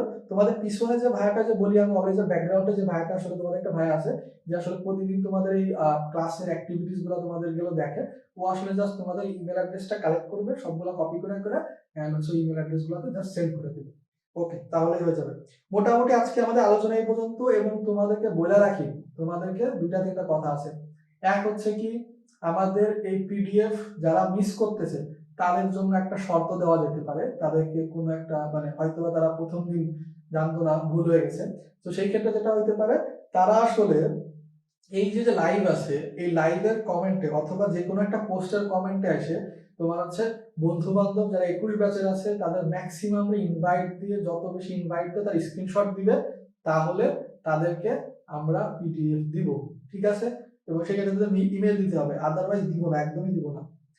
আচ্ছা আচ্ছা, ওকে। সো অভিজিৎ ঘোষ, তোমার পিছনে কোনো ভাইয়া নেই, মানে তোমার পিছনে না, মানে হচ্ছে তোমাদের জাস্ট ক্লাসটা তোমাদের সাথে তোমাদের একটা ভাইয়া করে যে হচ্ছে আমার বন্ধু হয়, হুসাইন নাম করে একটা ভাইয়া আছে তোমাদের দেখবা গ্রুপে, ওই ভাইয়াটা হচ্ছে তোমাদের জাস্ট ক্লাসগুলো দেখে, হুসাইন নাম করে একটা ভাইয়া আছে তোমাদের দেখবা, ওই ভাইয়াটা হচ্ছে তোমাদের ক্লাসটা দেখে এবং তোমাদের অ্যাটেন্ডেন্স গুলো একটু জাস্ট দেখে, এইটা হচ্ছে কথাটা। ইনশাল্লাহ তাহলে দেখা হচ্ছে। এবং তোমরা একটা জিনিস যেটা হচ্ছে মেন গ্রুপে তোমরা যে ইন্টারেস্টিং যে ক্লাসগুলো হচ্ছে সেগুলো সম্পর্কে জানাবা, সো দ্যাট আমরা যেটা তোমাদেরকে বলে রাখছি, আসলেই কিন্তু আমরা যদি তোমার হচ্ছে 200-500 স্টুডেন্ট যদি প্রতিদিন না থাকে তাহলে কিন্তু ক্লাস কন্টিনিউ করা হবে না, এবং যেটা হচ্ছে, তো সেই ক্ষেত্রে আসলে আমরা তোমার বলে রাখতে হবে যে আমরা ওই জায়গাগুলো পার্টিকুলারলি তোমরা আসলে তোমাদের বন্ধু বান্ধবকে নিয়ে আসতে হবে এবং আমাদের গ্রুপে জানাইতে হবে আমরা কত সুন্দর ক্লাস করতেছি, সো দ্যাট আমরা আরো বেশি মানুষের সাথে যুক্ত হতে পারি। তোমাদেরকে আমি সিরিয়াসলি অনেক স্পেশাল হিসাবে দেখি, এন্ড হচ্ছে তোমাদের কাছে থেকে আমি মানে এক্সপেক্ট করি যে তোমরাও যেন অ্যাটলিস্ট সেইভাবে রেসপন্সটা করো, না করলে ভালো লাগবে না। আচ্ছা, ইনশাল্লাহ রাব্বি পর্যাপ্ত টাইম পাবা ইনশাল্লাহ, ওকে, আল্লাহ হাফেজ। তাহলে আমারও আসলে কষ্ট হয়ে গেছে অনেক। তোমাদের থেকে আমার বেশি কষ্ট হয়, তোমরা তো খুব ভালো করে বুঝো। ওকে, আল্লাহ হাফেজ। এবং এই জন্য যারা ক্লাস করে না তাদের উপর আসলে একটু মানে মন খারাপ তো হওয়ার কথা, খারাপ লাগার কথা। দেখো মাত্র 252 জন লোকের কাছে ক্লাসটা পৌঁছাইছে, তার মানে হচ্ছে কি এই 1400 মেম্বার কতজন মিস করছে বুঝতেই পারতেছো। তাদেরকে তোমাদের রিমুভ করাই উচিত। এটা কিন্তু যৌক্তিক যুক্ত, আমরা তোমাদের আসলে অন্যায় করতেছি না কোনো। ওকে, আল্লাহ হাফেজ তাহলে।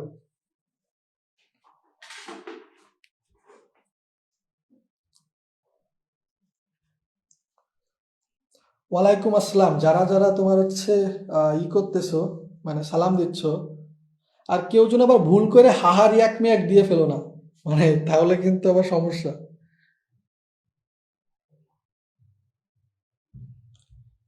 আচ্ছা, আল্লাহ হাফেজ সবাইকে। ওয়ালাইকুম আসসালাম। যারা যারা ওয়েলকাম তামজিদ, আল্লাহ হাফেজ। Musharraf, you are welcome. Syed Tasfia, ওয়ালাইকুম আসসালাম। ইনশাল্লাহ দেখা হবে সবার সাথে, আবারও নেক্সট ক্লাসে দেখা হবে। আল্লাহ হাফেজ। তোমাদের নেক্সট ক্লাস হচ্ছে তোমাদের স্বপ্নীল আপু ক্লাস নেবে। স্বপ্নীল আপু হচ্ছে তোমাদের একজন জাহাজ বলতে পারো। তোমাদেরকে বলে রাখি, তোমাদের স্বপ্নীল আপু হচ্ছে একজন জাহাজ, যে আসলে সলিমুল্লাহ মেডিকেলে আমাদের থেকে পজিশন আগে। আবার সে কিন্তু জাহাঙ্গীরনগর ইউনিভার্সিটিতে প্রথম 10-20 জনের ভিতর থাকা স্টুডেন্ট। সো তোমাদের অবশ্যই তাই সেই ভাইয়ের জ্ঞান লাগবে, আপু। এবং তারপরে ক্লাস নেবে তোমাদের সাজ্জাদ তায়েব ভাই। তোমাদের বলে রাখছিলাম কিছু ভাইয়ারা আছে না সব জায়গায় চান্স পায়, সেরকম কিন্তু তোমাদের সাজ্জাদ তায়েব ভাই বুয়েটে চান্স পাওয়া, মেডিকেলে চান্স পাওয়া, ঢাকা ইউনিভার্সিটি চান্স পাওয়া। সে কিন্তু এখন ঢাকা ইউনিভার্সিটির সব থেকে মেন যে সাবজেক্টটা, যে ফার্স্ট হওয়ার পর ঢাকা ইউনিভার্সিটি যে সাবজেক্ট নিয়ে পড়ে, জেনেটিক ইঞ্জিনিয়ারিং এন্ড বায়োটেকনোলজি, সেটা নিয়ে পড়তেছে। সো ভাইয়া কিন্তু কেমিস্ট্রি লিটারালি, আমি সিরিয়াসলি সাবজেক্টের কাছে থেকে কেমিস্ট্রি অনেক কিছু বুঝি। তোমাদের সাবজেক্টটা ভাইয়া কেমিস্ট্রি হিউজলি অনেক ডেপথে বোঝে। তোমরা জাস্ট কোনো পোস্ট দিয়া দেখো যে ভাই এই জিনিসটা বুঝতেছে না, তোমাদের ভাইয়া ম্যাক্সিমাম ক্ষেত্রে সবকিছু বোঝে। যেরকম হয়তো অর্গানিক কেমিস্ট্রি দেখো আসলে জিনিসগুলো কতটুকু সিম্পল।